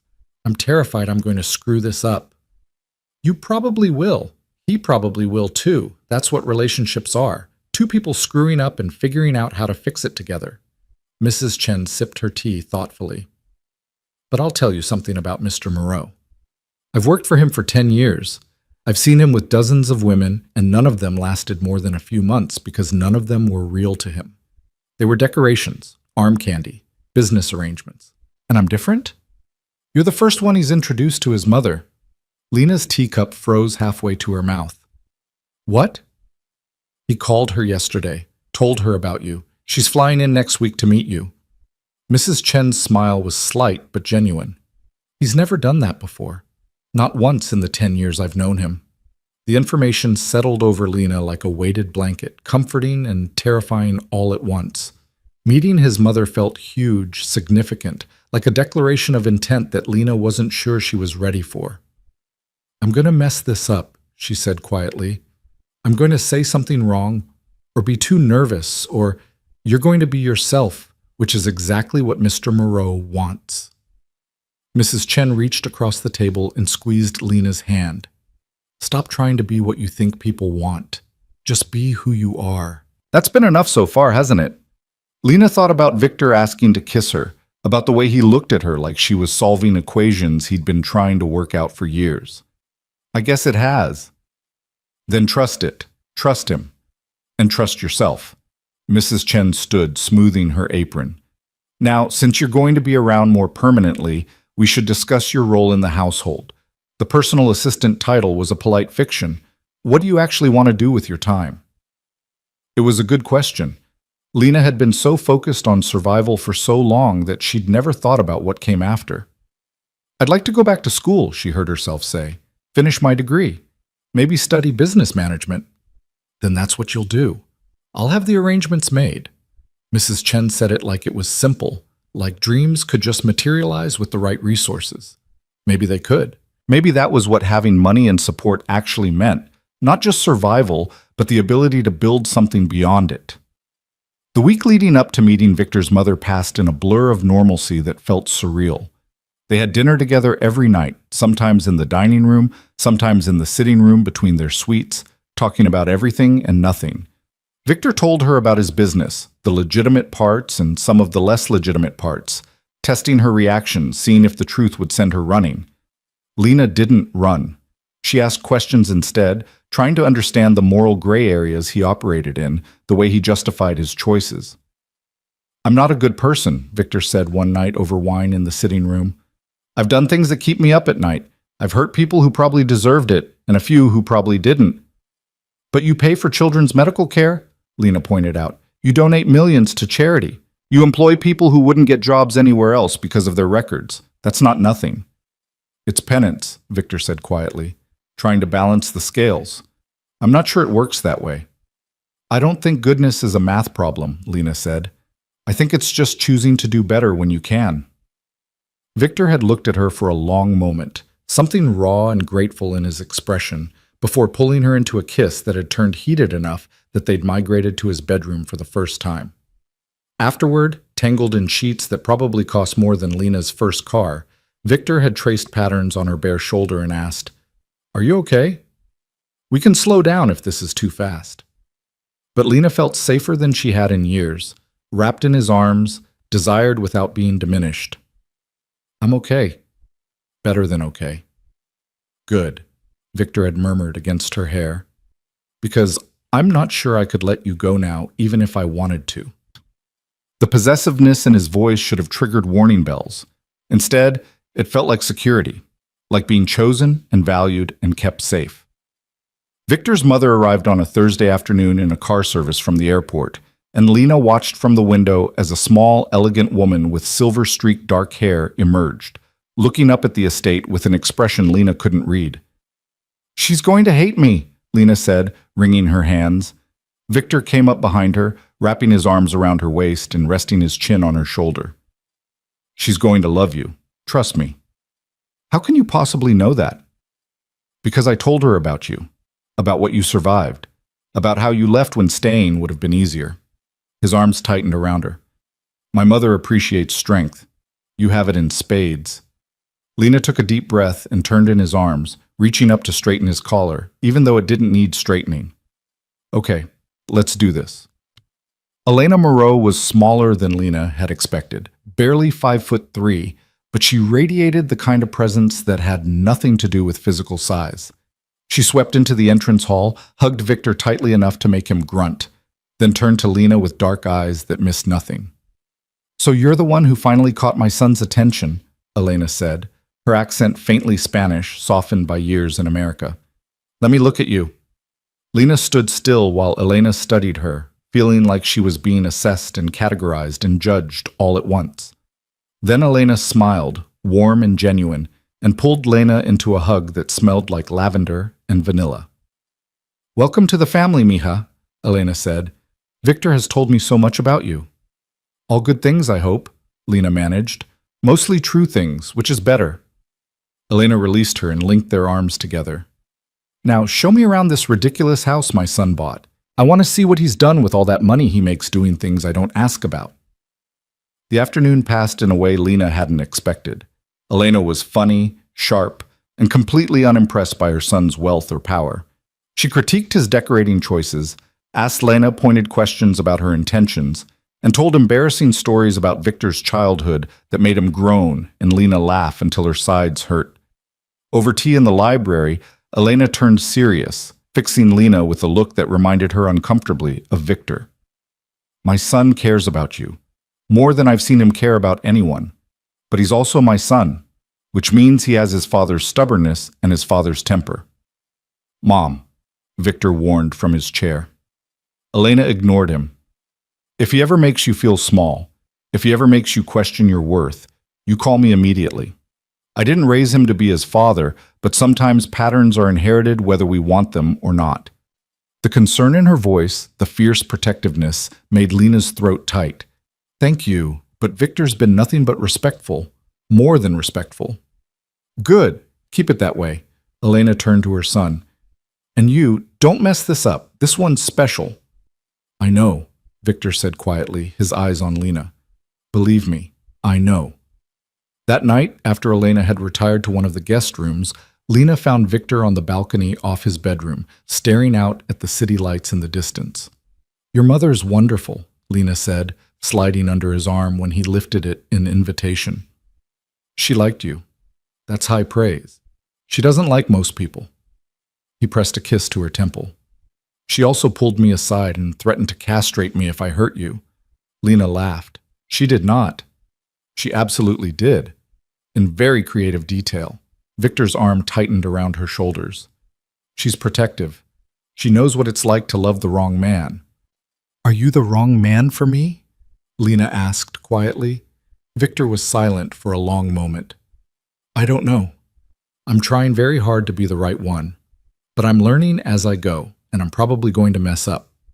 "Then we'll mess up together," Lena said, echoing Mrs. Chen's words, "and we'll figure out how to fix it."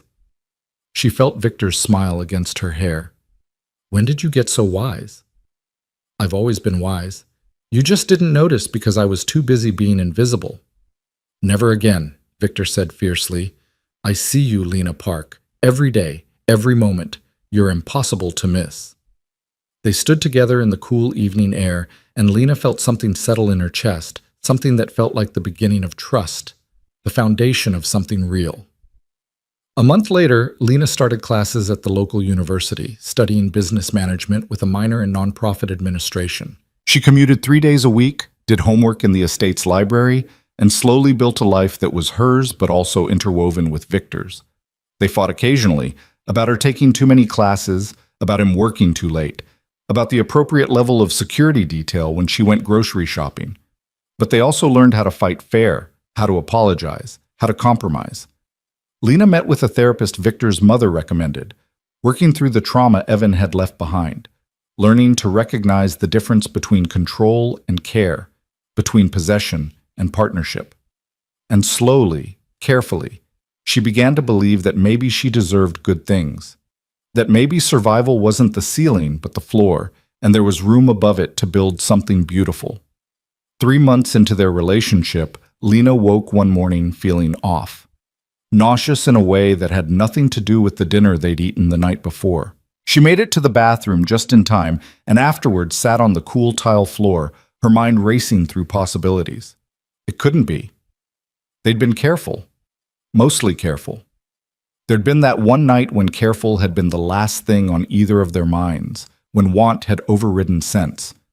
Lena pulled out her phone and searched for the nearest pharmacy, then sent a text to Mrs. Chen asking for a car to take her on an errand. She didn't want to involve Victor, not until she knew for sure, not until she'd processed what this might mean. 2 hours later, she sat in her bathroom staring at 3 positive pregnancy tests, her hands shaking, her heart racing, her mind a complete blank. She was pregnant, with Victor's child. After everything with Evan, after building this fragile new life, after finally feeling like she had solid ground under her feet, the universe had decided to throw her a curveball that felt more like a boulder. A knock on her suite door made her jump. "Lena, Mrs. Chen said you weren't feeling well. Can I come in?" Victor's voice, concerned and gentle. Lena stared at the tests, at the plus signs that were going to change everything, and made a decision. "Come in," she called. She heard him cross her suite, heard him pause at the bathroom door. "Lena, what's wrong?" She opened the door, holding one of the tests, and watched his face as he processed what he was seeing. His eyes went wide. His gaze snapped from the test to her face and back again. "You're pregnant." "Yes," Lena whispered. "I'm sorry. I know this wasn't planned. I know it's too soon. I know—" Victor crossed the space between them in 2 strides and pulled her into his arms, holding her so tightly she could barely breathe. She felt him trembling against her, felt the rapid hammer of his heart against her chest. "Don't apologize," he said roughly. "Don't you dare apologize for this." Lena pulled back enough to see his face, to search for the anger or resentment or fear she'd expected. Instead, she found wonder, fierce and bright and overwhelming. "You're happy?" she asked incredulously. "I'm terrified," Victor admitted. "I'm completely unprepared. I have no idea how to be a father, but yes, I'm happy. I'm so goddamn happy I can barely think straight." He kissed her then, deep and claiming and full of promise, and Lena kissed back, tasting salt and realizing she was crying, that they were both crying, that this impossible thing was happening and maybe it was exactly what they needed. "We can do this," Victor said when they finally broke apart. "Together. We can figure it out." Lena looked up at the man who'd seen her when no one else had, who'd given her back her strength and then stood beside her while she learned to use it, and felt something settle in her chest. This wasn't the life she'd planned. It was better. "Together," she agreed. And in that moment, with Victor's arms around her and their future unfolding in ways neither of them had expected, Lena Park finally understood what it meant to be truly seen, truly valued, truly home. The pregnancy changed everything in ways both profound and surprisingly mundane. Victor became obsessively protective, which Lena found both endearing and infuriating in equal measure. He wanted her to stop going to classes, to stay home where it was safe, to let him hire a full-time nurse to monitor her health. Lena refused all of it with the same stubbornness that had helped her survive Evan. that had helped her build a new life from nothing. "I'm pregnant, not dying," she said one morning when he suggested she skip her morning lecture. "Women have been doing this for thousands of years. I think I can manage attending university while growing a human." "But what if something happens? What if you get tired or stressed or then I'll sit down and rest like a normal person." Lena crossed the space between them and took his face in her hands, forcing him to meet her eyes. "You can't bubble wrap me, Victor. I won't let you." She watched him struggle with it, watched the fear and the need to control war across his features. But then he took a deep breath and nodded, pressing his forehead to hers. "Okay, but you call me if you feel even slightly off. Promise me." "I promise." It became their pattern. Victor would worry, Lena would set boundaries, and they'd meet somewhere in the middle. It wasn't always smooth, but it was real, and Lena appreciated that more than she could express. The news spread through the household within days despite their attempts at discretion. Mrs. Chen had somehow known before Lena told her, producing ginger tea and crackers for the morning sickness, with the efficient calm of someone who'd seen it all before. Elena called from Florida and burst into tears of joy, immediately booking a flight to visit. Marcus, stoic as ever, simply nodded and increased the security detail around Lena without being asked. Lena's mother was released from the hospital a week after they learned about the pregnancy, her cancer in remission, her strength returning. She moved into one of the estate's guest rooms, and Lena braced herself for judgment, for lectures about moving too fast with a dangerous man. Instead, her mother took one look at Victor, at the way he hovered protectively near Lena, at the softness in his eyes when he looked at her daughter, and said quietly, "He's nothing like Evan." "No," Lena agreed. "He's nothing like Evan." "Good. That boy nearly destroyed you." Her mother's hand found Lena's, squeezing gently. "This one looks at you like you hung the moon. Don't let him put you on a pedestal, but don't be afraid to let him love you either." It was the most her mother had ever said about Lena's relationship with Evan, the closest she'd come to acknowledging the hell Lena had survived. The words settled something in Lena's chest, some knot of anxiety she'd been carrying about her mother's approval. 3 weeks after the positive test, Lena was studying in the library when her phone rang with an unknown number. She almost didn't answer, but something made her pick up. "Lena Park?" The voice was female, professional, unfamiliar. "This is she." "My name is Detective Sarah Martinez with the District Attorney's Office. I'm calling about Evan Cross." Lena's blood went cold. "What about him? He's in prison. The plea deal was signed." "He was in prison," Detective Martinez corrected gently. "He was released 3 days ago. There was an administrative error with his sentencing calculation. He's out on parole." The world tilted sideways. Lena gripped the edge of the desk, her free hand going automatically to her still flat stomach. "That's not possible. He was supposed to serve 5 years." "I know. And I'm deeply sorry. The error has been identified and we're working to correct it, but the process takes time. In the meantime, I wanted to inform you personally and urge you to take precautions. His parole conditions include staying away from you, but a piece of paper didn't stop him before," Lena finished numbly. "Thank you for calling, Detective." She hung up and sat frozen, her mind racing through implications and possibilities and fears. Evan was out. Evan knew about the pregnancy by now. It had been in several gossip columns, speculation about Victor Moreau's mysterious girlfriend expecting his child. Evan would see that as the ultimate betrayal, the final insult. "Lena?" She looked up to find Victor in the doorway, his expression already shifting from casual to concerned as he read her face. "What happened?" "Evan's out." The words came out flat, emotionless. "Administrative error. They let him out early." Victor's expression went glacial. He pulled out his phone, already dialing. "Marcus, conference room, now. We have a situation." Within an hour, Lena found herself sitting at a table in Victor's home office, surrounded by security personnel, lawyers, and Detective Martinez on speakerphone. They discussed options, protocols, contingency plans.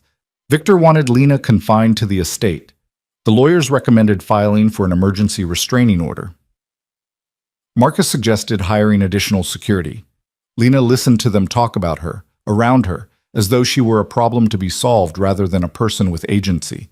The familiar feeling of being controlled, of decisions being made for her, crept up her spine like ice water. "Stop," she said quietly. The conversation continued. "Stop," she repeated, louder this time. Victor's hand found hers under the table, squeezing gently. "Everyone, give us a moment." The room cleared in under a minute, leaving them alone. Victor turned to her, his expression unreadable. "Tell me what you're thinking." "I'm thinking that I didn't escape one controlling relationship just to end up in another, where everyone makes decisions about my safety without asking what I want." Lena pulled her hand from his, needing the space to think clearly. "I appreciate the concern. I do. But I need to have a say in this." "Of course you do." Victor's voice was carefully neutral. "What do you want?" "I want to stop hiding. I want to stop letting Evan Cross dictate how I live my life." Lena stood, pacing to the window that overlooked the gardens. "He's been controlling me for years, Victor. When we were together, after we broke up, even from prison, he's been this shadow I can't escape, this fear that lives in my chest, and I'm done." "What are you proposing?" Lena turned to face him, and she felt the decision crystallize in her mind with perfect clarity. "I want to make a statement, a real one. I want to go public with my story, on my terms, so it's not whispers and speculation and rumors. I want everyone to know exactly what Evan Cross is and exactly what he did." Victor's jaw tightened. "That will make you a target. Every detail of your life will be picked apart by strangers. You'll be judged, criticized, questioned about why you stayed, why you left, every choice you made." "I know, but I'll be doing it on my terms, not having it exposed in bits and pieces, not living in fear of when he'll strike next." Lena crossed back to him, kneeling so they were eye to eye. "I survived him, Victor. I'm not just a victim. I'm a survivor, and I want people to know the difference." She watched him process it, watched the protective instinct war with respect for her autonomy. Finally, he nodded slowly. "Okay, if that's what you want, then that's what we'll do. But we do it smart. Controlled interview, reputable journalist, recorded so nothing can be taken out of context. And I want you there," Lena added. "I want people to see us together, to understand that this baby isn't a mistake or something to be ashamed of. That I chose this life, chose you, chose to build something new." Something fierce and possessive flashed in Victor's eyes. "Are you sure about this? Once it's out there, you can't take it back." "I've never been more sure of anything." Lena took his hands in hers. "Evan controlled my narrative for too long. It's time I took it back." The interview was scheduled for the following week with a journalist Victor's team had carefully vetted. Catherine Rothschild offered her home as a neutral location, and her publicist helped coordinate the logistics. The night before the interview, Lena couldn't sleep. She lay in bed staring at the ceiling, her mind racing through everything she wanted to say, everything she was afraid of revealing. Around midnight, she gave up and padded through the connecting door to Victor's suite. She found him at his desk, working despite the late hour. He looked up when she entered, and something in his expression softened. "Can't sleep?" "Too much in my head." Lena crossed to him, and he pulled her into his lap without hesitation, wrapping his arms around her waist. "What if I mess this up? What if I say something wrong, or cry, or make everything worse?" "Then you'll be human. That's not a flaw, Lena. That's what will make people listen." His hand splayed across her stomach, where the smallest hint of a curve was just beginning to show. "You're the strongest person I know. You're going to be fine." "How can you be so sure?" "Because I've watched you survive things that would have broken most people. Because you chose to leave instead of stay. Because you're sitting here worrying about messing up instead of hiding from the hard thing." He pressed a kiss to her temple. "That's not weakness. That's courage." Lena leaned back against him, drawing strength from his solid presence. "I'm glad you're going to be there." "There's nowhere else I'd rather be." The interview took place in Catherine's elegant sitting room, cameras discreetly positioned. The journalist, a woman named Rebecca Chen, who'd built her career on sensitive, nuanced storytelling, sitting across from them with kind eyes and a recording device. Rebecca started with easy questions: how they met, what had attracted them to each other, the pregnancy news, and how they'd reacted. Lena answered honestly, her hand in Victor's, feeling his steady presence grounding her. Then Rebecca shifted, her expression turning more serious. Lena, there's been a lot of speculation about your relationship with Evan Cross. Can you tell me about that? This was it. The moment she either owned her story or let others define it for her. Lena took a deep breath and began to speak. She told the truth. All of it. The slow progression from charming to controlling, the jealousy that had seemed flattering at first, then suffocating. The first time Evan had shoved her, how he'd apologized so profusely she'd convinced herself it was an accident. The escalation. The fear. The night she'd finally left, taking only what she could carry and running before he came home. She talked about the restraining order, the hospital visits, the shame that had kept her silent for so long. She talked about rebuilding her life one minimum wage job at a time, about learning to trust her own judgment again. And she talked about Victor, about how he'd seen her when she was invisible, how he'd given her back her strength instead of taking it away, how he'd shown her what respect looked like in a relationship. Evan's out of prison now, Rebecca said gently. How does that make you feel? Terrified, Lena admitted, but also angry. Angry that an administrative error means he gets to walk free while I'm still dealing with the consequences of what he did. Angry that the system that's supposed to protect survivors so often fails us. What do you want people to know about domestic violence? About survival? Lena looked directly at the camera, thinking about all the women watching who might be living through their own version of her nightmare. I want them to know that leaving is possible. It's hard, it's terrifying, you might lose everything, but it's possible. And I want them to know that what happened to you doesn't define you. You're not damaged or broken or less than. You're a survivor, and that makes you stronger than you realize. She felt Victor's hand tighten on hers, felt the support radiating from him. And to the abusers, Lena continued, her voice steady and strong, I want you to know that we're not your property. We're not yours to control or diminish or destroy. We're human beings with value and dignity, and we deserve better than what you've given us. You don't get to define our stories anymore. We do. When the interview wrapped 2 hours later, Lena felt wrung out but lighter somehow, as though speaking the truth had released something she'd been carrying for years. The interview aired 3 days later on prime time. Lena watched it with Victor, her mother, Lena, and Mrs. Chen gathered in the sitting room.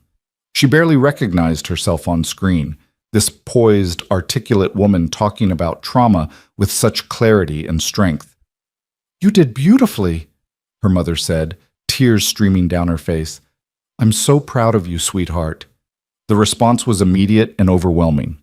Social media exploded with support, with other survivors sharing their own stories, with praise for Lena's courage. The interview was shared thousands of times, trending on multiple platforms, sparking conversations about domestic violence and the failures of the justice system. But not all the response was positive. There were the expected trolls, the victim blamers, the people who questioned why she'd stayed, why she'd left, why she was with Victor now. Lena read some of the comments before Victor gently took her phone away. Don't torture yourself, he said. You can't control how people react. You can only control your truth, and you told it perfectly. 2 days after the interview aired, Detective Martinez called again. Ms. Park, I wanted to inform you that Evan Cross has been taken back into custody. After your interview aired, 3 other women came forward with allegations of abuse from prior relationships. Combined with the parole violations we documented, he's looking at additional charges and significant prison time. Lena's knees went weak with relief. How long? 15 to 20 years if the prosecutor gets what they're asking for. And this time there won't be any administrative errors. Martinez's voice softened. What you did, going public like that, it gave other survivors the courage to speak up. You might have just saved lives, Ms. Park. After hanging up, Lena found Victor in his office and told him the news. He pulled her into his arms, holding her like she was something infinitely precious. It's really over, she whispered against his chest. He's really gone. Really gone, Victor confirmed. You're safe, Lena. Completely safe. The months that followed felt like learning to breathe in a world without fear. Lena continued her classes, her pregnancy progressing normally, her body changing in ways both fascinating and uncomfortable. She started speaking publicly about domestic violence, partnering with local shelters and advocacy groups. using her platform to help other survivors. Victor proposed on a Tuesday evening with no fanfare or elaborate production. They were having dinner in the sitting room, Lena complaining about her swollen feet, when he suddenly got down on one knee with a ring box in his hand. "I had this whole thing planned," he said, looking almost nervous for the first time since she'd known him. "Romantic dinner, perfect setting, speech I'd been working on for weeks. But then I realized that's not us. We're takeout in our pajamas and honest conversations and building something real in the middle of chaos." Lena's heart was hammering so hard she could hear it in her ears. "I love you, Lena Park. I love your strength and your stubbornness and the way you refuse to let anyone make you small. I love that you challenge me and call me on my bullshit and make me want to be better than I am." He opened the box to reveal a simple platinum band with a single diamond. "I want to spend the rest of my life earning the privilege of standing beside you. Will you marry me?" Lena didn't hesitate. "Yes." The ring fit perfectly, and Victor kissed her with a tenderness that made her eyes water. "I was terrified you'd say no." "I was terrified you'd never ask." Lena laughed through tears. "I love you too, Victor Moreau, even when you're overprotective and controlling and impossible." "Especially then?" "Especially then." They married 2 months later in a small ceremony in the estate's gardens, surrounded by the people who mattered. Lena's mother walked her down the aisle, beaming with health and happiness. Elena cried through the entire ceremony. Mrs. Chen coordinated everything with military precision, and Victor looked at Lena like she was the answer to questions he'd spent his whole life asking. When the officiant pronounced them married, when Victor kissed her in front of their gathered family and friends, Lena felt something shift in her chest. This was home. This man, this life, this future they were building together. This was home in a way nothing else had ever been. Their daughter was born 6 weeks later, a week early and impatient to meet the world. Victor held Lena's hand through 18 hours of labor, looking more terrified than she'd ever seen him. And when the doctor finally placed their daughter in Lena's arms, they both cried. "She's perfect," Victor whispered, his finger tracing their daughter's tiny hand. "What should we name her?" They'd discussed names for months without settling on anything, but looking at her daughter's face, seeing the perfect combination of herself and Victor in those delicate features, Lena knew. "Hope," she said. "Her name is Hope." Victor's eyes met hers, understanding the significance. Hope for a better future. Hope for healing. Hope for all the survivors who would come after. "Hope Moreau," he said, testing it out. "It's perfect. She's perfect. You're perfect." Lena looked at her husband, at their daughter, at the life she'd built from the ashes of her worst nightmare, and felt gratitude swell in her chest so huge it was almost painful. She'd started as the invisible girl, the one who cleaned floors and kept her head down and tried not to exist. She'd been diminished and controlled and nearly destroyed, but she'd survived. She'd fought her way back to herself. She'd learned to be seen, to be valued, to take up space in the world without apology. And now she was a wife, a mother, a survivor, a voice for those who couldn't yet speak for themselves. Evan Cross had tried to make her nothing. Instead, he'd inadvertently put her on a path to becoming everything, to herself, to Victor, to the daughter now sleeping peacefully in her arms. The invisible girl had become impossible to miss. And that, Lena thought, as Victor pressed a kiss to her temple and whispered promises about their future, was the best kind of justice there was. 6 months after Hope's birth, Lena stood at a podium in front of 300 people at a domestic violence awareness gala, her daughter sleeping in Elena's arms in the front row, Victor standing in the wings watching her with pride written across every line of his face. "My name is Lena Moreau," she began, her voice clear and strong and certain. "And I'm a survivor." She told her story again because it needed to be told, because other women needed to hear it. But this time, she also told the next chapter, the one about rebuilding, about trust, about learning to love again after trauma. "Survival isn't the end of the story," she said, looking out at the faces watching her, seeing understanding and pain and hope reflected back. "It's the beginning, what you do after, who you become, the life you build from the ruins, that's what matters. That's what transforms victimhood into victory." When she finished speaking, the applause was thunderous. But what mattered most was the woman who approached her afterward, tears streaming down her face, whispering, "Thank you. I'm leaving him tomorrow. Your story gave me the courage." And Lena hugged her, this stranger who was also a sister in survival, and said, "You can do this. You're stronger than you know, and you deserve everything good this world has to offer." Later that night, back at the estate that had become home, Lena stood in the nursery watching Hope sleep, Victor's arms around her waist, his chin on her shoulder. "What are you thinking about?" he murmured. "How far we've come. How different everything is from where we started. Any regrets?" Lena leaned back against him, feeling the solid strength of the man who'd seen her when no one else had, who'd helped her find herself again, who loved her with a fierceness that still took her breath away.